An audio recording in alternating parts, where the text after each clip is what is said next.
नमस्कार मित्र, आता ह्या पुढील सेशनमध्ये मी आपलं स्वागत करतो. ह्या सेशनमध्ये आपण संजय सोनवणेंसोबत मीच गप्पा मारलेल्या आहेत देव, दानव आणि मानव ह्या आमच्या अपकमिंग सिरीजविषयी. आणि आपण अनुपमा टाकमोगे जिनं स्टोरीटेलसाठी बरेच पुस्तकं नॅरेट केलेली आहेत, गोष्टी नॅरेट केलेल्या आहेत आणि ती स्टोरीटेल खूप ऐकते आणि छान रिव्ह्यूज पण देते आम्हाला. तिच्यासोबत राहुल पाटील गप्पा मारणार आहे आणि मेघना एरंडेसोबत जिनं आपल्यासोबत तिनं पण आपल्या बऱ्याच गोष्टींसोबत काम केलेलं आहे. तर प्रसाद, आत्तापर्यंत सगळ्या सेशन्समध्ये तुझी हायलाईट एखादं कुठलं सेशन होतं का बरं?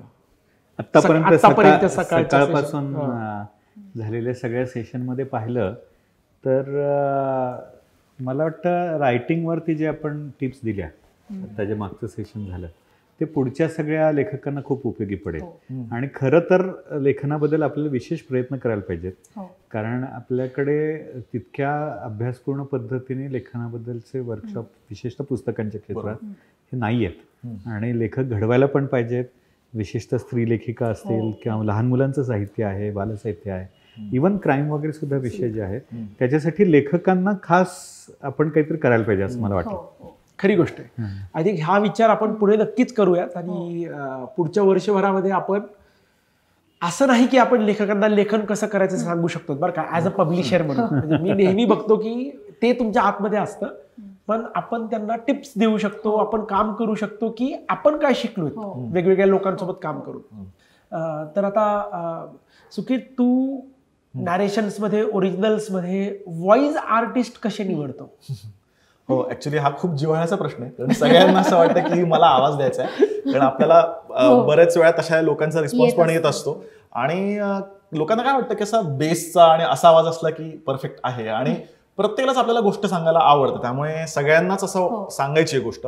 पण मी सांगेन की चांगला आवाज हा प्रत्येकाचाच आहे, प्रत्येकाचा पोत वेगळा आहे आवाजाचा आणि तो खूप युनिक आहे. त्यामुळे प्रत्येकाचा आवाजच चांगला आहे असं मला वाटतं. पण त्यामध्ये मला वाटतं की आवाजापेक्षा गोष्टीची समज जास्त महत्वाची, की त्यातलं जे कॅरेक्टर आहे किंवा ती गोष्ट आहे ती तुम्हाला किती समजली आहे हे जास्त महत्वाचं आहे. कारण आपण फक्त वाचत नाही तर आपण इनॅक्ट करतो, म्हणजे सादर करतो जो नॅरेटर आहे तो गोष्ट. त्यामुळे ते पात्र त्याला समजणं, ती गोष्ट त्याला समजणं आणि ती रिलेट करून त्याने वाचणं हे जास्त महत्वाचं आहे, ओरिजिनल मध्ये असेल किंवा आपलं कुठलं चांगलं पुस्तक असेल त्यासाठी. मला असं वाटतं की गोष्टीची समज आणि पात्राची समज ही जास्त महत्वाची नॅरेटरसाठी. ते म्हणजे जो आपला प्रोटॅगनिस्ट आहे त्याच्यात जवळ जाणारा आवाज आहे का? म्हणजे समजा तो एखादा संशोधक असेल, जसं टाइम मशीन मध्ये संशोधक हरी मराठे असा तो होता, तर तसं थोडंसं मला कोणतरी शोधला पाहिजे की तो आवाज वाटेल ऐकताना की हा खरंच संशोधकाचा आहे किंवा त्या पद्धतीने तो बोलेल.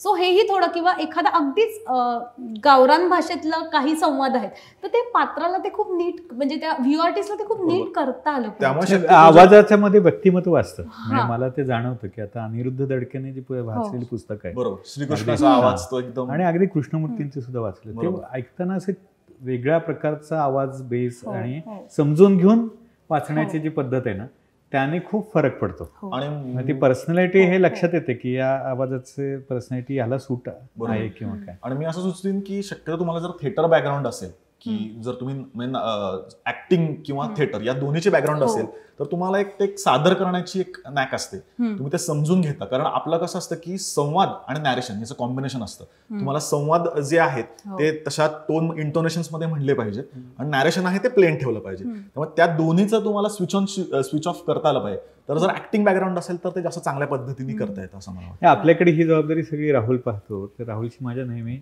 याच्यावरती गप्पा होतात.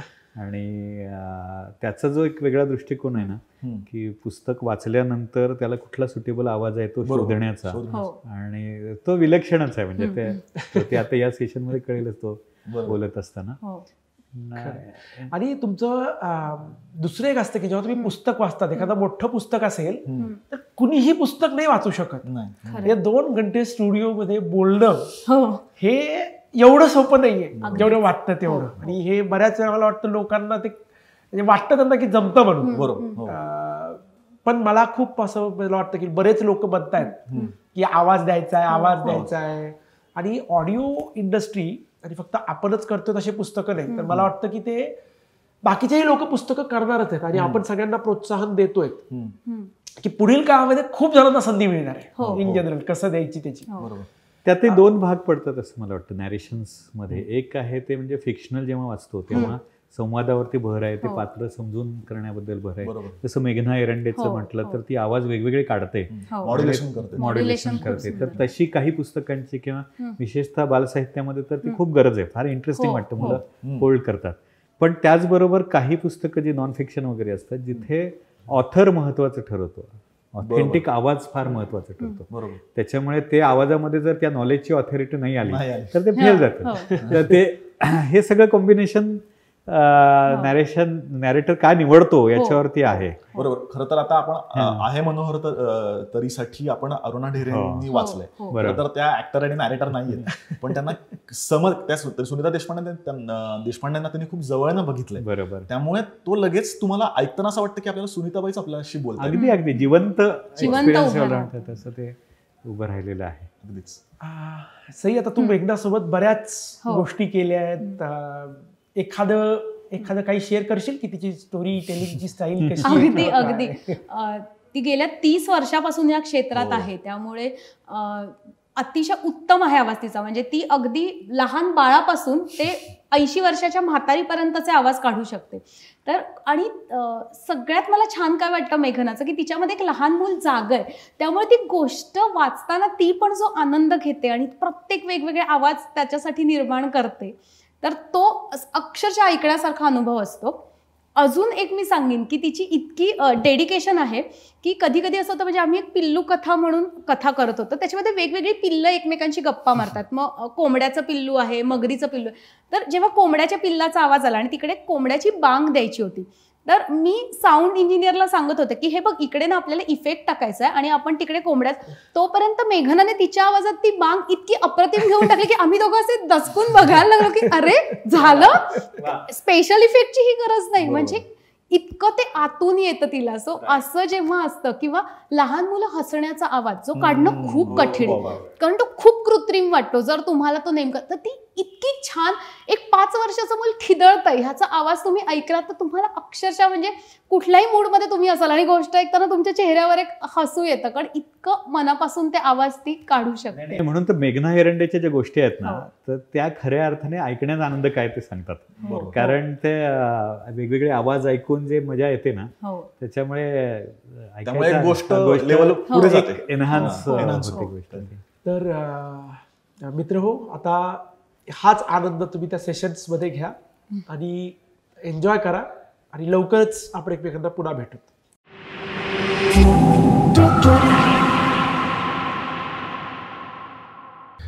नमस्कार मित्र हो, ऐकू आनंदे ह्या दिवसाच्या आपल्या आजच्या पुढच्या कार्यक्रमात मी आपलं स्वागत करतो.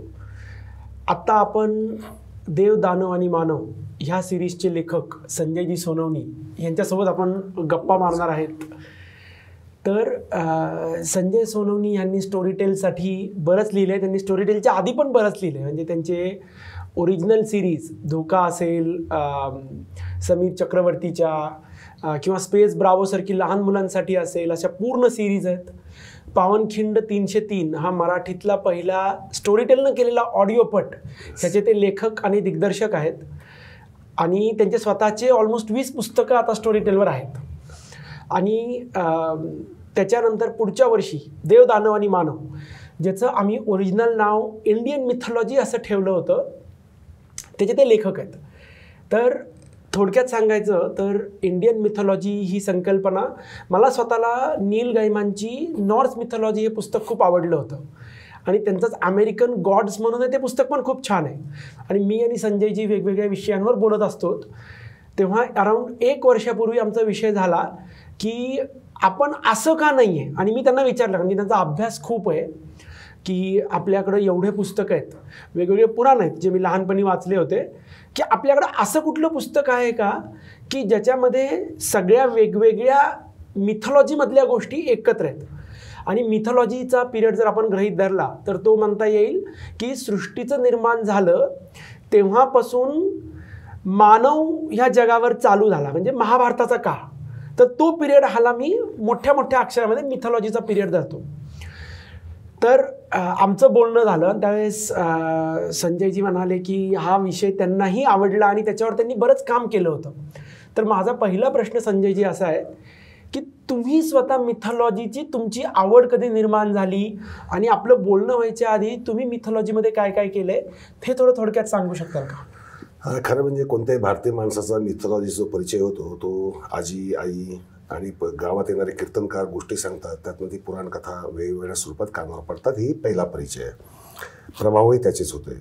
परंतु नंतर मी थोडासा इंडोलॉजीमध्ये किंवा धर्मसाहित्याचा अभ्यास ज्यावेळेस करायला लागलो त्यावेळेस माझ्या लक्षात की पुराणकथा नुसत्या पुराणकथा नाही आहेत. या पुराणकथांमध्ये इतिहाससुद्धा दडलेला आहे. म्हणजे मानवी प्रगतीचा एक आलेख त्याच्यामध्ये आलेला आहे.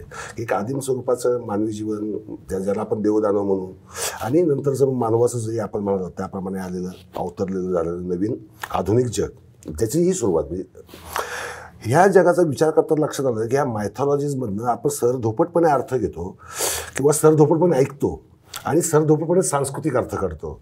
ते तसं नाही आहे. त्याच्यामध्ये वेगवेगळी व्हर्जन्स आहेत. काही काही ठिकाणी त्यामुळे विसंगती निर्माण झालेल्या आहेत आणि काळाच्या ओघात गोष्ट सांगता सांगता सांगता बदल होत जातात. त्याच्यामध्ये काही कालविपर्यासे झालेले असतात. हा पण सगळा सुसंगत प्रवास ज्यावेळेस मी पाहिला पहिल्यांदा त्यावेळेस लक्षात आलं की हा ॲक्च्युली सलग प्रवाह आहे आणि तो सगळ्या अर्थपूर्ण आहे.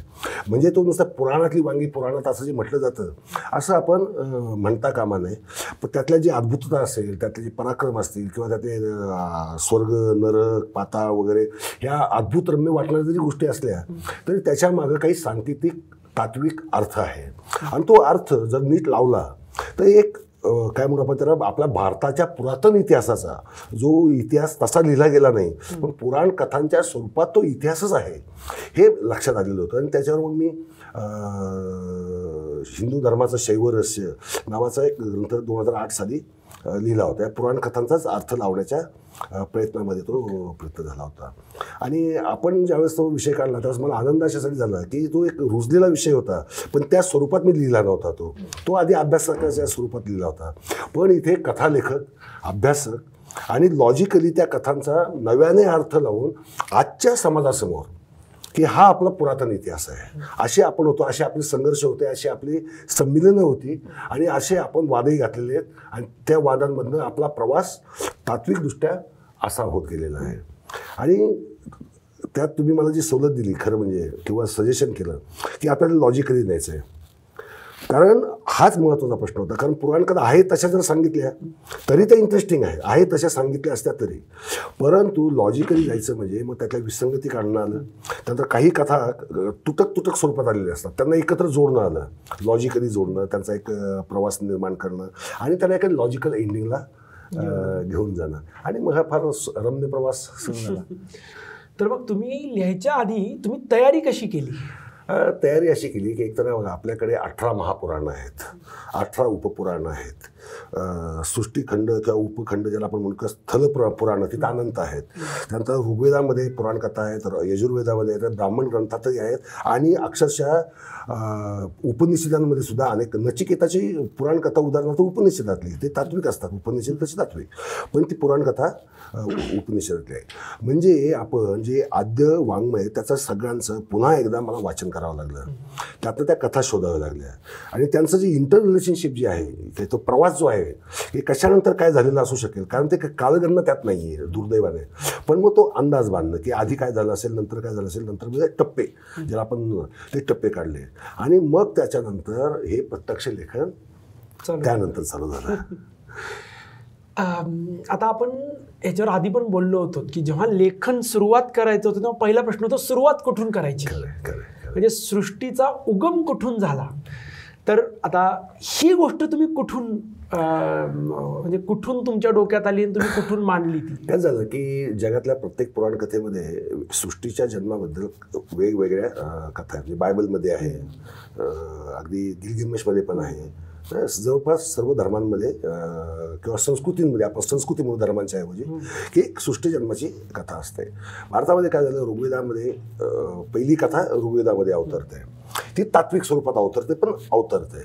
नंतर पुराणातली जी कथा आहे ती तात्विक नाही आहे, ती अद्भुतरम्य आहे. म्हणजे ब्रह्मा, विष्णू, महेश, मग त्याच्या पोटातलं कमळ आणि मग अखंड जलाशय आणि मग त्याच्यामध्ये पौडलेला विष्णू, लक्ष्मी त्याचे पाय चेपते, म्हणजे असं एक अद्भुत रम्य चित्र आहे. त्यानंतर तिसरं चित्र म्हणजे सृष्टी जन्माचं चित्र, ते तात्विक ग्रंथांमध्ये येतं. म्हणजे मग आत्मा, मोक्ष, मग ते सृष्टी, प्रकृती, पुरुष यांच्या मिलनातनं किंवा शंकराच्या तांडवातनं सृष्टीचा जन्म झाला, अशी कथा येते. आता या सगळ्या कथा असताना ह्या तशा पाहिल्या तर वेगवेगळ्या कथा वाटतात. खरी गोष्ट आहे, बरोबर आहे. तुम्ही मला आठवते म्हणल्याचं की तिथं ब्रह्मा आणि विष्णूचं होतं, पण शंकराचं तिथं एक्झॅक्टली जी गोष्ट होती ती अशी म्हणजे ते अभिप्रेत होती, पण अशी कुठे स्पष्ट नव्हती. अगदी. त्यामुळे काय झालं की या कथांचा म्हणजे ऋग्वेदातली कथा, तात्विक कथा, तत्वज्ञानात्मक येणारा भाग आणि पुराण कथातला येणारा अद्भुत रम्य भाग, मग काय केलं की तत्वज्ञानाचा भाग जो होता तो घेत गेलो आपण, की सगळा अंधकार होता, मग त्यात सत्य होतं की नाही, प्रकाश होता की नाही, मग त्याचं काय स्वरूप होतं, विश्व काय करत होतं, तो ब्रह्मांड स्वतःचा निश्वास सोडत होतं वगैरे, हा जो भाग आहे त्यातनं पुढे जात जात जात जात जात जात आपण तो ब्रह्मदेव, मग विष्णू आणि इच्छेला प्रतिइच्छा याप्रमाणे निर्माण झालेले तत्व आणि या तत्वातून निर्माण झालेले संपूर्ण विश्व, म्हणजे आधुनिक विज्ञानाचा सुद्धा जो संबंध आहे, म्हणजे तो त्याला आपण वैज्ञानिक नाही म्हणू शकत, पण तरी एक संबंध आहे तत्व या अर्थाने, तो जोडून मग ते विश्वनिर्मितीची भारतीय संस्कृतीचे सर्व विचार जो आहे तो त्या एका कथेमध्ये आला. आणि मला वाटतं आपल्या भारतीय लोकांना, आपल्या श्रोत्यांना सुद्धा तो भाग अत्यंत रंजक वाटेल. त्यांना कळेल की आमचे पूर्वज सृष्टीच्या निर्मितीबद्दल काय विचार करत होते. कारण की जेव्हा मी तिथं वाचलं पहिल्यांदा की म्हणजे विष्णू आणि शिव, सुरुवात आणि शेवट, आणि आता आपण जेव्हा सायन्समध्ये वाचतो मॅटर आणि अँटी मॅटर, अगदी अगदी म्हणजे विविध विचार, कारण की अजूनही शेवटी विचार करायला गेला तर सायन्स असेल किंवा फिलॉसॉफी असेल, सुरुवात कुठून झाली आणि ही पहिली सुरुवात होती का, म्हणजे जेव्हा आपण 5th dimension, 6th dimension, 7th dimension, म्हणजे 11पर्यंत डायमेन्शन्स आहेत असं म्हणतात, तेव्हा हे सगळे प्रश्न पडतात तुम्हाला. तर जेव्हा तुम्ही सुरुवात शेवट केली आणि पुढे जेव्हा गोष्टींमध्ये देव, दानव, मानव नंतर आली, तर हे बॅलन्स करायला किती सोपं का अवघड, कसं होतं? म्हटलं तर सोपं, म्हटलं तर म्हणजे तात्विक विचार जर असला फिक्स तर मग सोपं जातं, नसेल तर मग प्रचंड अवघड गोष्ट आहे. कारण का इथे गोष्ट आहे की आपण देव असुरांकडे एक सृष्ट आणि दुष्ट अशा स्वरूपाने पाहतो. प्रत्यक्षात कथा काय आहेत की इंद्र देव आहे, देवाचा सम्राट आहे, विवाह कोणाशी करतो, असुर कन्याशी करतो, शचीशी विवाह करतो. दुसरीकडे इंद्राचीच कन्या आहे आणि ती विवाह कोणाशी करते, असुराच्या गुरुशी करते. त्यामुळे सृष्ट दुष्ट हा भाग ब्लॅक अँड व्हाईटमध्ये पाहता येत नाही, नंबर 1. पण ब्रह्मदेव आपल्या पहिल्याच कथेमध्ये ब्रह्मदेव काय सांगतो की प्रत्येक तत्वाचं प्रतितत्व म्हणजे जसं मॅटरचा अँटी मॅटर हा उत्पन्न होणारच आणि तो सृष्टीला बॅलन्स करेल. म्हणजे तो बॅलन्सिंग फॅक्टर आहे जीवनाचा, सृष्टीचा, की प्रत्येक गोष्टीचा एक विरोधी किंवा ग्रॅव्हिटी असेल तर अँटी ग्रॅव्हिटी पण असणार, बरोबर की नाही. तर अशा रीतीने विश्व बनलेलं आहे आणि आजचं विज्ञान तेच मानतं की हे विश्व शेवटी प्रत्येक गोष्टीला विरोधी आहे. म्हणजे प्रोटॉन असेल तर अँटी प्रोटॉन असणारच, मूलकण असेल तर त्याचा दुसरा विरोधाभासी गुणधर्म असणारा कण असणार, मॅटर असणार किंवा ज्याला आपण एलिमेंट्स असणार. आणि हे तत्वज्ञान हे आपल्याला ह्या सगळ्या प्रवासामध्ये संपूर्ण अखंड या सगळ्या जो 55-56 ज्या कथा आहेत, या सगळ्या ह्या कथांमध्ये हा जो ब्रह्मदेवाने म्हणजे सृष्टी निर्मात्याने जो नियम घालून दिला बॅलन्सिंगचा, तो बॅलन्सिंगचा नियम लक्षात ठेवत या सगळ्या कथांमध्ये तो जपत त्यांना तसं स्वरूप देतील आपण. म्हणजे तसंच्या तसं न ठेवता, म्हणजे पुराण कथा तशीच्या तशी मूळ न ठेवता तिला आपण अशा रीतीने पेश केलं, म्हणजे सादरीकरण आपण बदललं. पण आता मग इथं जेव्हा म्हणतात तुम्ही की त्यातल्या काही गोष्टी या विविध लोकांनी विविध तऱ्हेनं लिहिल्या होत्या, तर मग तुम्ही जेव्हा त्यातली एक गोष्ट निवडायचा निर्णय घेतला, कारण की आपल्या गोष्टीमध्ये तर एकच गोष्ट फक्त घ्यावी लागते, तर तुम्ही काय विचार करून कुठली गोष्ट घेत होता? त्याच्यात 3 प्रकार झाले खरं सांगायचं तर.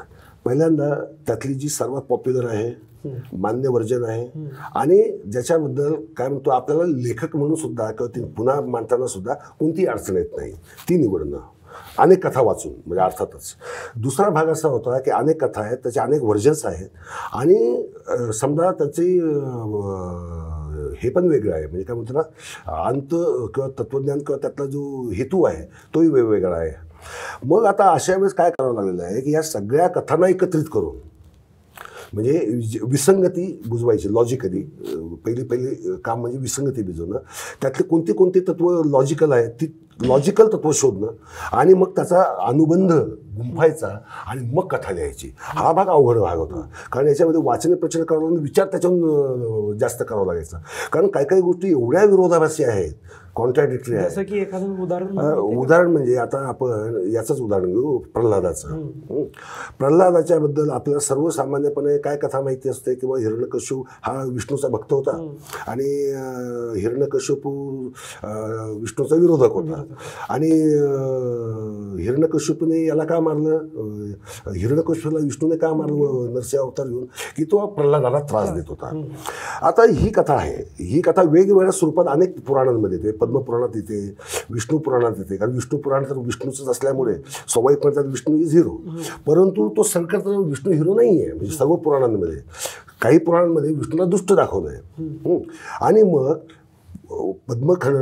सृष्टीपुराणामध्ये पद्मखंडाच्या काय दाखवलंय की प्रल्हाद आणि विष्णूचं युद्ध झालंय आणि विष्णूने प्रल्हादाला मारलंय, ठार मारलंय त्याला. मग आता जर प्रल्हाद हा विष्णूचा जर भक्त आहे आणि विष्णूने त्याच्या भक्तासाठीच अवतार घेऊन नरसिंह अवतार घेऊन जर त्याच्या बापाला मारले म्हणजे हिरण्यकश्यपाला, तर विष्णूने प्रल्हादाशी युद्ध का केलं, नंबर 1. आणि त्या युद्धातनं त्याला ठार मारलं.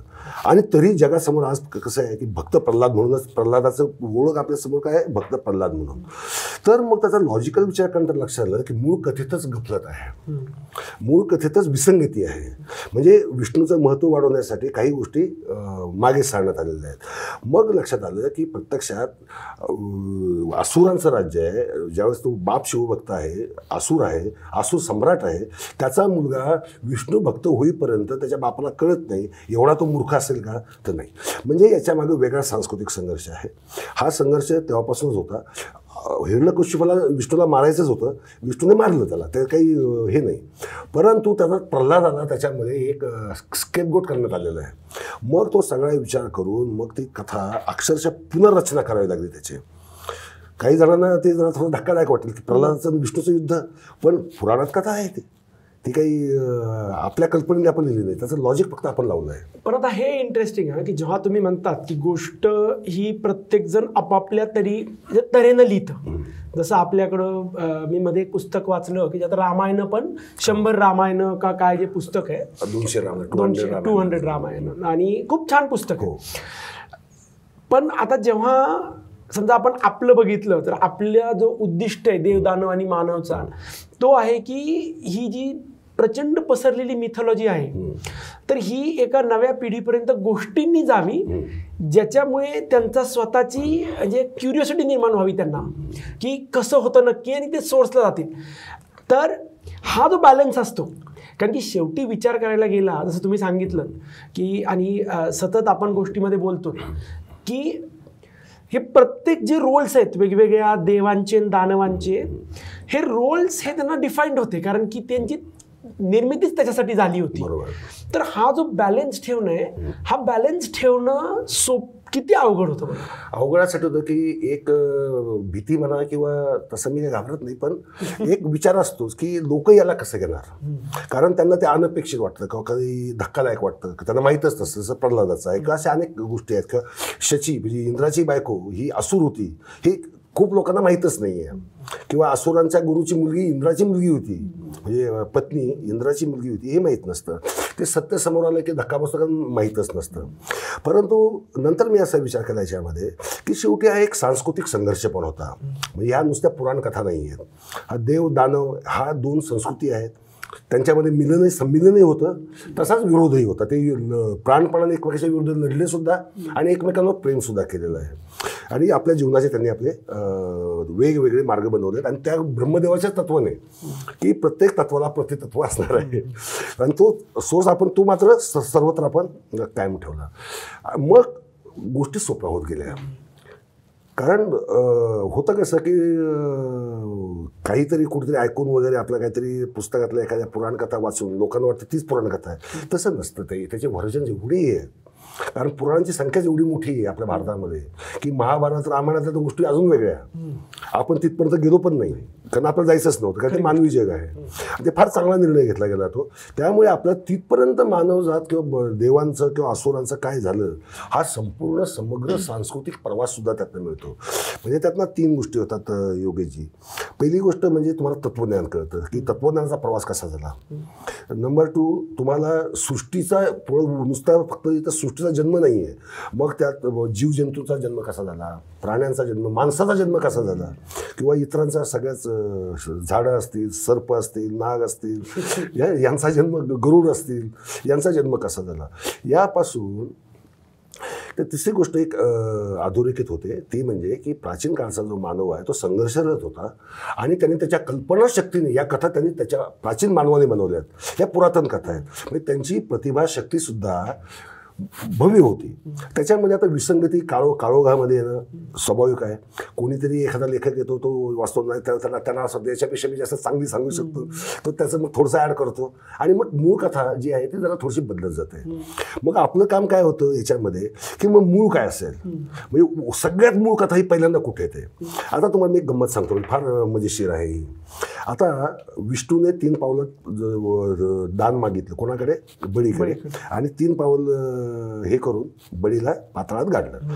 आता या कथेचे 3 रूप आहेत आणि 3ही रूपं अत्यंत वेगळी आहेत.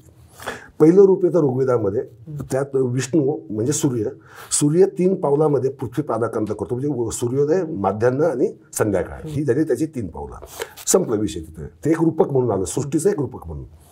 तीच कथा शतपथ ब्राह्मणात येते. कशी येते की असुर आणि देवांमध्ये भांडण झालं, असुरांनी पृथ्वी सगळी जिंकून घेतली, मग देव आले, मग त्यात एक बुटका विष्णुरूपी वामन होता, मग तो म्हणाला की मला 3 पावलं फक्त जमीन द्या. नाही, देव राहणार कुठं, मग तो देतो आणि हे असुरही देतात आणि मग ते सगळीची सगळी पृथ्वी हा वामन मोठा होऊन मिळवतो. त्याच्यामध्ये बळी नाहीच आहे, लक्षात घ्या, बळीचा तिथे उल्लेखसुद्धा नाही. आणि तिसरी कथा ही पुराणातली कथा की ज्यात बळी इंद्र होणार याची भीती इंद्राला वाटते, मग तो विष्णूकडे जातो, मग विष्णू वामनाचा अवतार घेतो, मग त्याला 3 पावलाचं दान मागतो आणि 3 पावलामध्ये ती पृथ्वी व्यापतो. म्हणजे होतं काय की प्रत्येक कथेमध्ये काळाच्या ओघामध्ये कशी कशी त्याची संस्करणं बदलत जातात आणि त्याच्यामध्ये आपण काय करतो, आपलं 3रं वर्जन पाठ असतं बळीला. त्यामुळे मला बळीची कथा लिहिताना माझ्यासमोर सर्वात मोठं आव्हान होतं, कारण मला आधीची 2 रूपं माहिती आहेत आणि ती योग्य आहेत, म्हणजे काय म्हणू आपण त्याला याच्या दृष्टीने. आता मग ही 3री कथा लिहायची, तर मग या 3 पावलांचा मग अर्थ काय लावायचा. मग 3 पावलं ठेवायची आहेत, 3 पावलं तर ती टाळून चालत नाही आहे, कारण ते 3 पावलासाठीच तर वामन प्रसिद्ध आहे, बरोबर आहे. मग ती वामनाची 3 पावलं ठेवायची, विष्णूलाही ठेवायचे, बळीला पाताळातही पाठवायचे, बरं का. म्हणजे तात्विकदृष्ट्या किंवा ज्याला आपण ऐतिहासिकदृष्ट्या खरं असेल नसेल, पण पुराणकथा आहे, लोकप्रिय आहे आणि तिचं आपल्याला नव्यानं अन्वय अर्थ तर लावणं भाग आहे. मग अशा वेळेस अशा काही कथांमध्ये नव्याने अन्वय अर्थ सुद्धा लावावा लागलेला आहे आणि मला वाटतं तो श्रोत्यांना इतका आवडेल, ते आपल्या पुराण कथांकडे नवीन दृष्टीने पाहायची त्यांना एक सवय लागेल. कारण दैनंदिन पुराणकथा जे नेहमीचे जे आपण ऐकतो ते लोकांना कंटाळवाणे वाटतात. आता ते काही लोकांना त्यात काही माहितीच आहेत, बऱ्याचशा कथा कानावर गेलेल्या असतात. बळी माहिती असतो, वामन माहिती असतो, हिरण्यकश्यपही माहिती असतो, पण त्याच्या मागचा आपण जो नवीन आधुनिक काळाला साजेसा अत्यंत तार्किक अर्थ ज्यावेळेस देतोय त्यावेळेस त्याचं महत्त्व जास्त आहे. त्यामुळे मला असं वाटतं योगेशजी की मी स्टोरीटेलचं अभिनंदन, तुमचं अभिनंदन अशासाठी करेल की हा प्रयोग भारतामध्ये व्हावा. ही फार मोठी एक विलक्षण गोष्ट आहे, कारण याच्यामुळे आपल्या भारतीय माणसाला आपल्या संस्कृतीकडे पाहायची, नव्याने पाहायची एक दृष्टी मिळेल. ती आवडेल कोणाला नाही आवडेल हा भाग वेगळा, पण दृष्टी मिळेल का, तर दृष्टी निश्चित मिळेल. ते तर आहेच, कारण की शेवटी जसं आपण म्हणलं की हे प्रयत्न होता हा गोष्ट सांगायचा. म्हणजे ह्या मला वाटतं की आपण हा सगळा जो प्रयोग केला त्या प्रयोगामध्ये हे डेफिनेटिव्ह आहे असं कुठंच नाही आहे, बरोबर, पण सगळं कनेक्टेड आहे. आणि तिथंही मला प्रश्न पडतो की तुमचं विविध एकाच वेळेस गोष्टी चालू आहेत, म्हणजे एकीकडं असुरांच्या गोष्टी चालू आहेत, एकीकडं देवांच्या चालू आहेत, एकीकडं वेगवेगळे देव करतायत. तर ह्या गोष्टी क्रमशः लिहायला किती सोपं किंवा अवघड गेलं की हे जुळून राहिलं पाहिजे सगळं? हे फार आवड काम होतं याच्यातलं. खरं सांगायचं एक कथा लिहिली की त्याच्यात दुसरी काय असली पाहिजे याच्यावर मला जास्त वेळ विचार करत होतो. नुसतं ठरवण्यासाठी की याच्यानंतर आपला क्रम कसा राहणार आहे, तो क्रम ठरवण्यासाठी पुन्हा पुन्हा पुराणं वाचायची, पुन्हा पुन्हा त्यांचा काळानुरूप आपली पुराणं कोणती आहेत याचा शोध घ्यायचा आणि लॉजिकली ते पहिलं दुसऱ्याला कनेक्ट झालं पाहिजे. हे कनेक्शनही करायचं आणि ती कथासुद्धा ती तेवढ्याच ताकदीची असली पाहिजे. म्हणजे मूळ कथा असेल तर ताकदीची किंवा तिला बनवली पाहिजे आणि मग ती अशा रीतीने पुढे प्रवाह गेला पाहिजे की एक सलग प्रवाह. जरी कथा वेगवेगळ्या असतात तरी आता बघ इथे मृत्यूलोक आहे, इथे मृत्यूलोकात ती सुनीता यमाची मुलगी पृथ्वीवर येते, पृथ्वीवरच्या माणसाशी लग्न करते.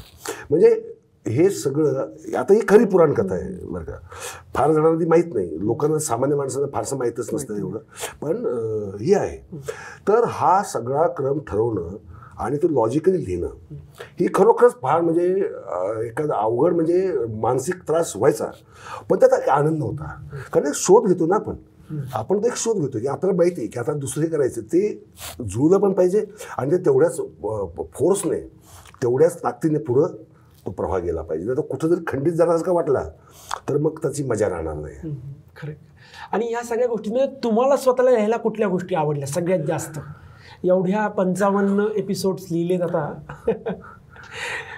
पहिली सृष्टी जन्माची की ज्यात मला अनेक पद्धतीने हे करावं लागलं आणि मी एन्जॉय केलं ते. त्यानंतर सुनीताची जी गोष्ट आहे की जी मर्त्य लोकातनं येते आणि एका मृत्यू आणि जीवन याचा विवाह, मी त्याचं ते स्वरूपच तसं दिलं की एक मृत्यू लोकातनं आलेली मृत्यूची मुलगी पृथ्वी तलावर येऊन एका मानवाशी लग्न करते. हा जीवन मृत्यूचा जो एक अनुबंध आहे आपल्या भारतीय तत्वज्ञानाला सुद्धा तो त्या कथेतनं मला सांगता आला. त्यामुळे ते लिहायला मी फार एन्जॉय केलं. तिसरी कथा आहे नचिकेताची.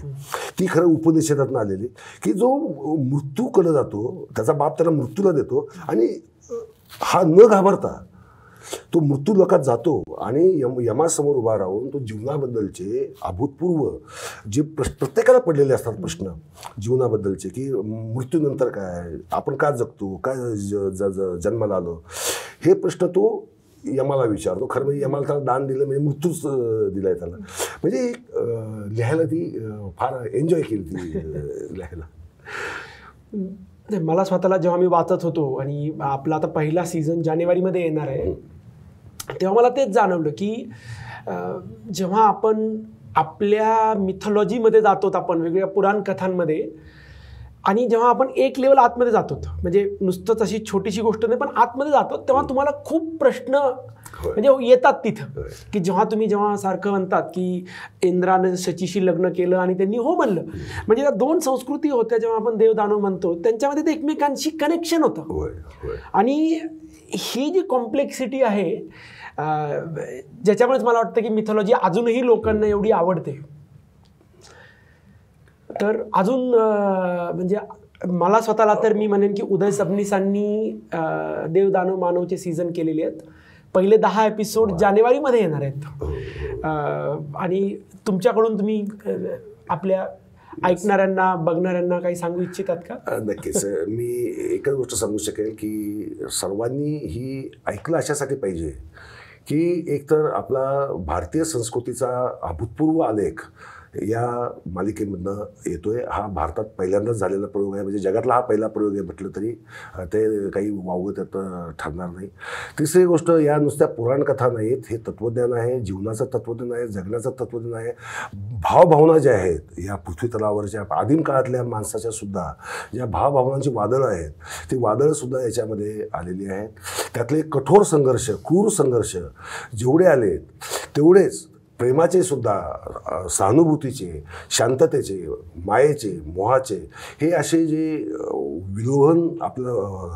विलोभवणारे जे क्षण आहेत ते सुद्धा यात आलेले आहेत.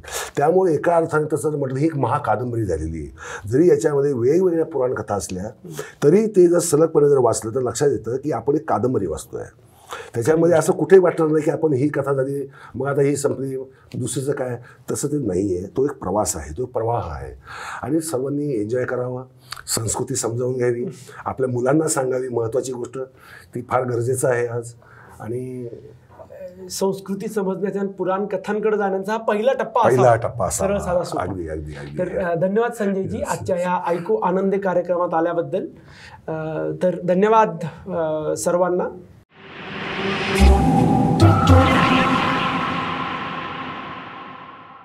नमस्कार.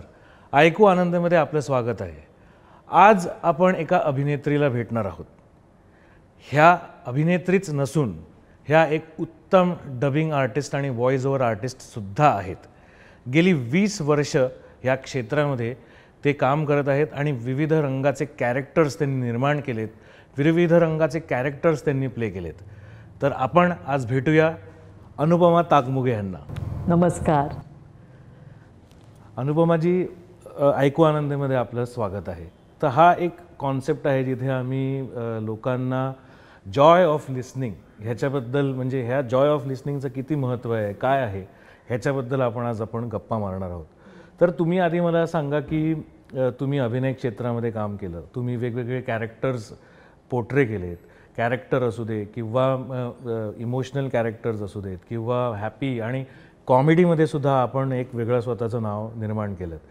आणि त्याचबरोबर डबिंग इंडस्ट्रीमध्ये सुद्धा तुम्ही गेली 20 वर्ष काम करताय. 20 वर्ष तुम्ही डबिंग इंडस्ट्रीला दिले. तर कसं तुम्हाला आज फील होतं आहे as an artist, as an actor? काय तुम्हाला फील होतं आहे? आमच्या वेळेला काय झालं माहिती का राहुल, म्हणजे मी जेव्हा विशित होते तेव्हाचं मी तुला सांगते की आमच्या वेळेला इतकी चॅनल्स नव्हती. त्यामुळे आम्ही जेव्हा ॲमेच्युअर थिएटर करायला लागलो तेव्हा राज्यनाट्य स्पर्धा, वक्तृत्व, वादविवाद, कथाकथन अशा स्पर्धांमधनं आम्ही तयार होत गेलो. कारण आमच्या वेळेला काही असं व्हायचं नाही की एक तुम्ही इंटर कॉलेजिएट कॉम्पिटिशन केली आणि लगेच तुम्ही कुणाला तरी आवडला दिग्दर्शकाला आणि तुम्ही सिरियलमध्ये काम करायला लागलात, असं तेव्हा व्हायचं नाही. त्यामुळे एक त्याचा फायदा असा झाला की पाया खूप पक्का झाला. म्हणजे आम्ही इतकी वर्ष ॲमेच्युअर थिएटर केलं, जवळजवळ 10-10, 12-12 वर्ष ॲमेच्युअर थिएटर करून कधीतरी एकदा आम्हाला कमर्शियलला संधी मिळाली. त्यामुळे फक्त तो शिक्का गरजेचा होता, म्हणजे की आता तुम्ही ॲमेच्युअर नाही, तुम्ही प्रोफेशनल, ते काम मिळणं बस. त्यामुळे आमची तयारी झाली त्या सगळ्या राज्यनाट्य स्पर्धा, एकांकिका स्पर्धांमध्ये की भाषेवर कसं कमांड असली पाहिजे, तुमच्या भाषेवर तुम्ही प्रभुत्व कसं प्राप्त केलं पाहिजे. चांगली भाषा त्या काळात आमच्या कानावर सतत पडत होती, कारण खूप बोललं जायचं मराठी त्यावेळेला. आजही बोललं जातं, पण आजचं मराठी आणि त्यावेळेचं मराठी याच्यात जरा फरक होता. तर चांगलं मराठी आमच्या सतत कानावर पडलं. त्यामुळे तिथे तयारी झाली. बेसिकली बेस जो आपला तयार व्हायला लागतो की उत्तम भाषेवर प्रभुत्व असणं म्हणजे काय. त्यामुळे भाषा हा बेस आहे. तर ती भाषा जी आमची तयार झाली ती आमची त्या काळात तयार झाली असं मी म्हणजे मला कायम असं वाटतं की ज्यांना वाचन आवडतं त्यांनी जर स्टोरीटेलचं पुस्तक वाचलं तर त्याचा एक वेगळा फरक पडतो. म्हणजे वाचनाची फार आवड नसलेला माणूस वाचेल आणि वाचनाची आवड असलेला माणूस वाचेल तर त्याचं पुस्तक हातात उचलण्यापासनं त्याचा तो जो एक त्याची म्हणून जी दृष्टी आहे ती त्याच्यात ॲड होते. करेक्ट. म्हणजे जसं आपण डबिंग करत असताना त्याची टेक्निक वेगळी आहे आणि त्याच्यामध्ये जी ओरिजिनल लँग्वेज आहे त्याच्यावरती आपण एका वेगळ्या भाषेत डबिंग करतो. आणि इथे ऑडिओ बुक करत असताना आपण फक्त जे लेखकाने लिहिलंय ते वाचतो. ह्याच्यामध्ये या 2 गोष्टींमध्ये एकतर फरक तुम्ही मला सांगा आणि टेक्निकॅलिटीज काय इन्व्हॉल्ड आहेत. म्हणजे डबिंग करत असतानाचे टेक्निकॅलिटीज काय एका डबिंग आर्टिस्टने किंवा ज्याला व्हॉइस ओव्हर आर्टिस्ट व्हायचं असेल त्याने काय लक्षात ठेवलं पाहिजे डबिंग करत असताना. काय तो फरक आहे जिथे तुम्ही एक कॅमेरा ॲज अन आर्टिस्ट कॅमेराला फेस करताय, as a voice over artist तुम्ही माईकला फेस करताय. तर काय टेक्निकॅलिटीज आहेत? एकतर सगळ्यात खूप महत्त्वाची गोष्ट म्हणजे जी आत्ता मला खूप सांगावीशी वाटते आत्ताच्या काळामध्ये की आमच्या काळामध्ये पण इव्हन म्हणजे आम्ही जेव्हा विशित होतो तेव्हासुद्धा खूप भाषा तज्ज्ञ आमच्या आजूबाजूला होते. उत्तम भाषा मराठी भाषिक वातावरण म्हणजे आपापल्या भाषेचं वातावरण आजूबाजूला खूप असायचं. त्यामुळे कळत नकळत भाषा चांगली होत गेली. आत्ता थोडा काळ असा आहे की आपल्याकडे आजूबाजूला खूप इंग्लिश वातावरण आहे, इंग्रजाळलेलं वातावरण आहे. त्या सगळ्यामध्ये आपापली लँग्वेज कुठेतरी मागे पडली आहे. ती कशीही बोलली तरी चालते असा एक प्रवाह आलेला आहे. इंग्लिशमध्ये जर तुम्ही काही चुका केल्या तर लोक असं बघतात की जणू काही तुम्हाला काही येत नाही आणि तुम्ही कसे लायक नाही आहात जगण्याला. पण तुमची भाषा तुम्ही खूप कशी धेडगुजरी बोललात तरी तुम्हाला हां ओके नाही आहेत, मग मी कॉन्व्हेंटमध्ये शिकते ना तर नाही आहेत. हे सगळं तुमच्या लाईफमध्ये तुम्हाला चालेल. पण जर तुम्हाला व्हॉइस ओव्हर आर्टिस्ट म्हणून करिअर करायचं आहे, जर तुम्ही त्याचा करिअर म्हणून विचार करताय तर हे नाही चालणार.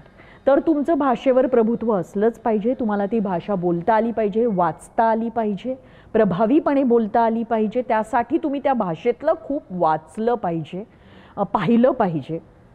तर तुम्हाला बेसिक जर voice over artist, dubbing artist बनायचं असेल, ज्या ज्या लँग्वेजमध्ये तुम्हाला काम करायचं आहे त्या प्रत्येक लँग्वेजवर तुमची मास्टरी असायलाच हवी. हिंदी, इंग्लिश, गुजराती, तमिळ, तेलुगू कुठल्याही लँग्वेजमध्ये तुम्ही करा. तुमचं त्या लँग्वेजवर जर प्रभुत्व नसेल तर तुम्ही नाही काम करू शकत. तर ही बेसिक नीड की त्या लँग्वेजवर तुमचं प्रभुत्व असलं पाहिजे. आणि एक जनरल असा समज आहे, एस्पेशली जिथे मुलं माणसं असतात तिथे एक जनरल असा एक समज आहे की माझ्या आवाजात खूप बेस आहे म्हणून मी व्हॉइस ओव्हर आर्टिस्ट सहजच बनू शकतो. तर ते पॉसिबल आहे का? कसं आहे माहिती, त्याचा तुम्हाला उपयोग होतो प्रोफेशन म्हणून निवडल्या, पण तुम्हाला फक्त तेवढंच येतं. म्हणजे मला पण असे बरेच पालक भेटतात की माझ्या मुलीचा आवाज खूप गोड आहे तर ती डबिंग करेल. तर गोड आवाज हे एक म्हणजे हे एक चांगली बाजू असू शकेल त्यातली, पण फक्त तेवढ्यावर नाही तुम्ही डबिंग आर्टिस्ट होऊ शकत, कारण तुम्हाला भाषाच येत नाही. आणि बऱ्याच हल्ली मराठी मुलांचं असं म्हणणं असतं, हां आम्ही घरात मराठीच बोलतो, पण तुम्ही वस्तू भेटली म्हणता तर ते मराठी नाही अपेक्षित. जेव्हा तुम्ही करिअर करायला येता तेव्हा तुम्हाला साहित्यिक मराठी येते का? तुम्हाला कॅरेक्टरच तुमचं तसं आहे तर डेफिनेटली तुम्ही ती भाषा वापरा, कारण ते कॅरेक्टर तसं आहे. तर तुम्हाला ज्या आपल्या महाराष्ट्रात इतकं बोलींचं काय म्हणतात आपण साम्राज्य आहे, म्हणजे आपल्याकडे श्रीमंती आहे बोलींची आणि आपल्या अख्ख्या देशातच आहे आणि महाराष्ट्रात पण ऑफकोर्स आहे. तर तुम्हाला त्या बोलींवर, किती बोलींवर तुमचं प्रभुत्व आहे? खानदेशी तुम्ही बोलू शकता का? तुम्ही कोल्हापूरची बोलू शकता का? तुम्ही बेळगावी बोलू शकता का? कारण तशी कॅरेक्टर्स येऊ शकतात पुस्तक वाचत असताना. तुम्ही ॲक्टिंग म्हणाल तर ॲक्टिंगमध्ये येऊ शकतात. तुम्हाला डबिंग करायचं असेल तर फिल्ममध्ये तशी कॅरेक्टर्स येऊ शकतात. तर तुम्ही ॲज अन डबिंग आर्टिस्ट तुम्हाला ते जमलं पाहिजे. तर मग हे सगळं नुसती भाषा येते म्हणजे मी घरात मराठी बोलतो म्हणून मला मराठी येते नाही. त्याच्या करिअर म्हणून ते निवडण्यासाठी एक वेगळं भाषेवरचं प्रभुत्व लागतं. ते तुमच्याकडे आहे का? आणि ते असलंच पाहिजे. आणि त्यासाठी मला ना या प्लॅटफॉर्मवर एक खूप महत्त्वाची गोष्ट सांगायची आहे की आपण आपल्या भाषेवर प्रेम करायला लागलंच पाहिजे. आणि दुर्दैवाने हे आता परत सांगावं लागतंय, हे फार वाईट आहे, कारण असं नाही आहे आपल्याकडे खूप भाषेवर प्रेम असणारी माणसं आजपर्यंत होती, त्यांनी खूप काम केलं आहे, खूप आहे. तर आत्ता यापुढेही ते राहिलं पाहिजे असं मला वाटतं. आणि ते राहिलं त्या भाषेवर यूथने जर आजकालचं जे यूथ आहे त्यांनी जर मराठी भाषेकडे नीट जाणीवपूर्वक लक्ष द्यायला सुरुवात केली, ते बोलले, आणि ज्यांना डबिंग व्हॉइसिंग आर्टिस्ट बनायचं, ज्यांना ॲक्टर बनायचं आहे त्यांनी तर हे केलंच पाहिजे की तुमची भाषा तुम्हाला नीट व्यवस्थित बोलता आलीच पाहिजे. करेक्ट. आणि एक्सप्रेशन्स आणि इमोशन्स पण त्याच्यामध्ये खूप महत्त्वाचे आहे, नाही आहेत का? मी जेव्हा डबिंग करायला लागले ना तेव्हा अल्फा मराठी, म्हणजे जेव्हा झी मराठी लॉन्च झालं तेव्हा ते अल्फा होतं. तर त्यांनी सुरुवातीला काय केलं, जेव्हा चॅनल सुरू झालं तेव्हा त्यांच्याकडे खूप शूट सिरियल्स तयार नव्हत्या, म्हणून त्यांनी झी हिंदीवरच्या त्यांच्या ज्या काही हिंदी सिरियल्स होत्या त्या मराठीत डब करून अल्फावर दाखवायला सुरुवात केली सुरुवातीला. त्यामुळे तेव्हा असं झालं की त्यांच्या सगळ्या गाजलेल्या हिंदी सिरियल्स आणि त्या जवळजवळ 20-25 सिरियल्स डब होत होत्या आणि आम्ही शिकत होतो, आम्हाला डबिंग तेवढं येत नव्हतं. तर आम्हाला म्हणजे बोट फुटली असं म्हणतात ना तसं झालं आणि आम्ही डबिंग शिकलो त्या काळात, कारण आम्ही सतत डबिंग करत होतो, आम्ही दिवसभर डबिंग करायचो.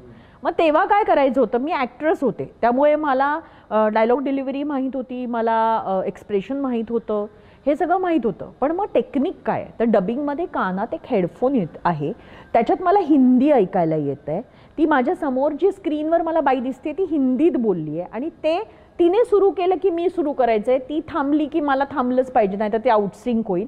आणि तिची हिंदी लँग्वेज पण माझी मराठी आहे, त्यामुळे ते तंत्र सगळं सांभाळत मला डब करायचं आहे. तर हे जे टेक्निक होतं ना की समोर स्क्रिप्ट आहे, कानात येत आहे, समोर मी नजर पण स्क्रिप्टवर पण ॲट अ टाईम तिकडे पण आहे, हे टेक्निक जे आहे ना हे शिकायला एक साधारण 6-7 महिने प्रत्येकाच्या ग्रास्पिंगप्रमाणे ते जातं.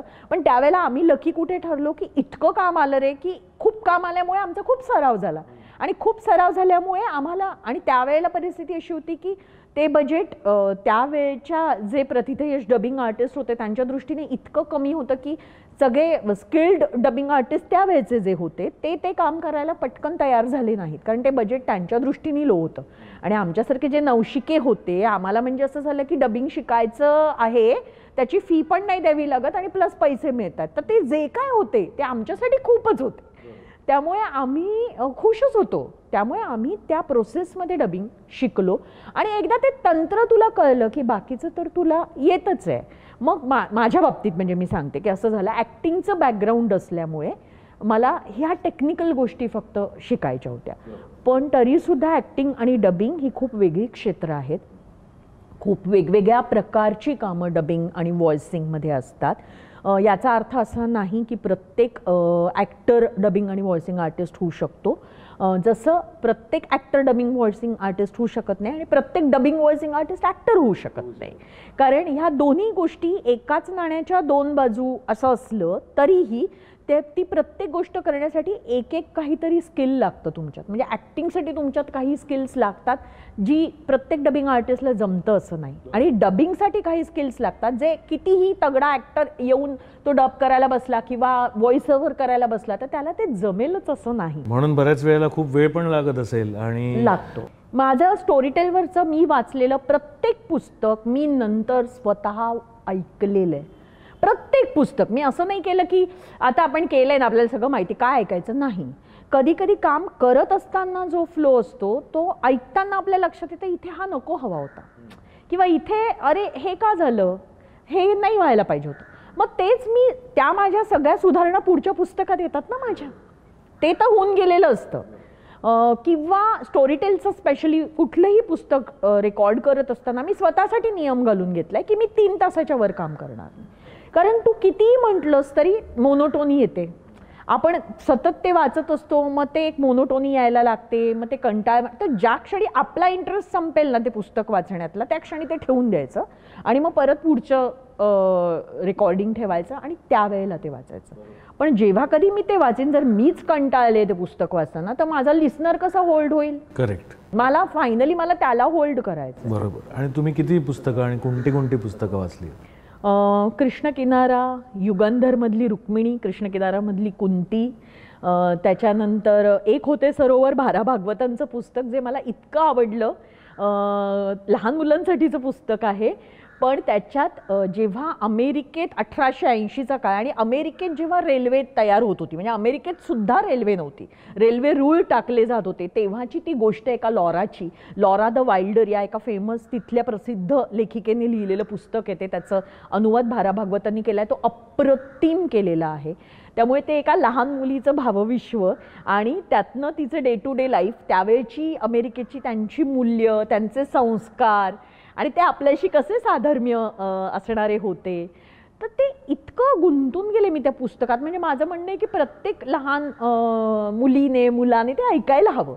कारण कशी कुटुंब व्यवस्था होती तिथे सुद्धा त्याही काळात, आणि काय तर ते एक पुस्तक मला खूप आवडलं.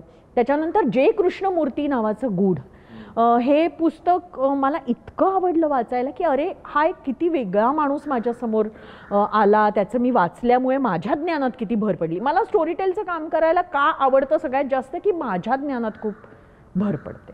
मी खूप वेगवेगळ्या पुस्तकांपर्यंत पोहोचते जी मी आधी कधी वाचलेली नसतात, आणि काही वाचलेली असतात काही नसतात. वाचलेली नसतील तर आम्ही आधी वाचतो, मेल केली जातात पुस्तकं आम्हाला आधी, मग ती वाचूनच जातो. एकदा मध्ये मी सानियाची वाचली पुस्तकं, 2 भूमिका आणि प्रयाण.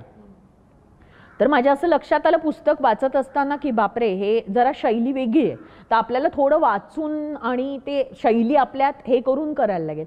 तर मी बघायचे तर रोज तर माझी साधारण 3 तासात 50 पानं साधारण वाचून होतात. हा माझा स्पीड मला कळला आहे आता. तर मी निदान रोज ती 50 पानं तरी वाचून स्टुडिओत गेले पाहिजे हा कटाक्ष मी तेव्हा ठेवला. युगंधर जेव्हा मी वाचलं आणि रुक्मिणी जेव्हा मला वाचायची होती, तर ती लँग्वेज जेव्हा त्याने मला पुस्तक मेल केलं आणि ते मी वाचायला लागले, तर मी म्हटलं त्याला हे बा आपला स्पीड आहे ना तो नेहमीपेक्षा अर्धा होणार आहे हे पुस्तक रेकॉर्ड करताना, हे मला आधीच कळतंय. तर मी गणेशला असं सांगितलं होतं की आपल्याला याला वेळ लागणार. तर तो म्हणाला मॅडम तुम्ही किती वेळ घ्या ना, आम्हाला काही त्याची घाई नाहीच आहे. आणि मी वेळ घेतला त्या पुस्तकाला. पण मला असं नव्हतं, मला काही कॉम्पिटिशन नाही करायची आहे ना की किती तासात मी किती पानं वाचून जाते. फायनली मी काय वाचते हे माझ्यासाठी जास्त महत्वाचं. मग ते पुस्तक वाचायला मला वेळ लागला तरी चालेल, काही हरकत नाही. पण जेव्हा ते कोणी ऐकेल तेव्हा असं नाही होता कामा की अरे ये तो पाट्या टाकून संपवलंय कामा आर्टिस्टने, असं तर नाहीच होता कामा. कारण ते तुम्हाला अपॉर्च्युनिटी ती मिळालेली, सगळ्यांना ही संधी मिळत नाही, तुम्हाला ती मिळते. तेव्हा त्या संधीचं आपल्या परीने आपल्या कुवतीनुसार किती मला सोनं करता येईल, हा जर तुमचा ॲटिट्यूड नसेल तर मग मिळालेली संधी तुम्ही गमावता. बरोबर बरोबर. आणि त्याच्या व्यतिरिक्त सुहास शिरवळकरांची पण तुम्ही काही पुस्तकं वाचली. हो हो. मग त्याचा एक एक्सपिरियन्स कसा तुम्हाला? खूप म्हणजे माझा सतत एक चेक असतो की मी नरेटरमध्ये जाऊन माझं नाव टाईप करते, मग माझी पुस्तकं, मग ती सॉर्ट नावाचा ऑप्शन असतो की त्या वीकमध्ये कुठली पुस्तकं जास्त ऐकली गेली, कुठलं पुस्तक ऑल टाईम मोस्ट रीड आहे, तर हे सगळे सॉर्टमध्ये जाऊन मी चेक करत असते. तर मी जसं पहाटवारा आलं मी बघितलं की कधी मी क्लिक केलं, सॉर्ट केलं की या आठवड्यातलं कुठलं, तर पहाटवारा नंबर 1. तर हे सुशींचं म्हणजे सुहास शिरवळकरांचे हे फॅन फॉलोईंग आहेत, ते मला कामाला आलं की मी तर नव्हते माहिती त्यांना सुशी माहीत होते आणि सुशींच्या प्रेमामुळे ते पुस्तक ऐकत होते. पण माझा फायदा त्याच्यात मला असा दिसला की चला त्या निमित्ताने मी सुशींच्या सगळ्या वाचकांपर्यंत पोहोचणार आहे आणि त्यातून माझा एक फॅन फॉलोअर स्टोरी टेलवरचा तयार होतोय. तर मला संधी होती ती आणि मला खूप बरं वाटलं की अरे वा, म्हणजे मला तेव्हा कळलं की आपण एका लोकप्रिय लेखकाचं पुस्तक वाचण्याचा हा एक फायदा आहे की त्या लेखकाची पुण्याई आहे म्हणून आपण ऐकले जातोय, पण त्याच्यातनं आपलाही एक प्रेक्षक वर्ग किंवा आपलाही एक लिस्नर श्रोता तयार होतोय. बरोबर. पण बरेच लोक म्हणतात की नाही पुस्तक वाचायचं असतं, ऐकायचं नसतं.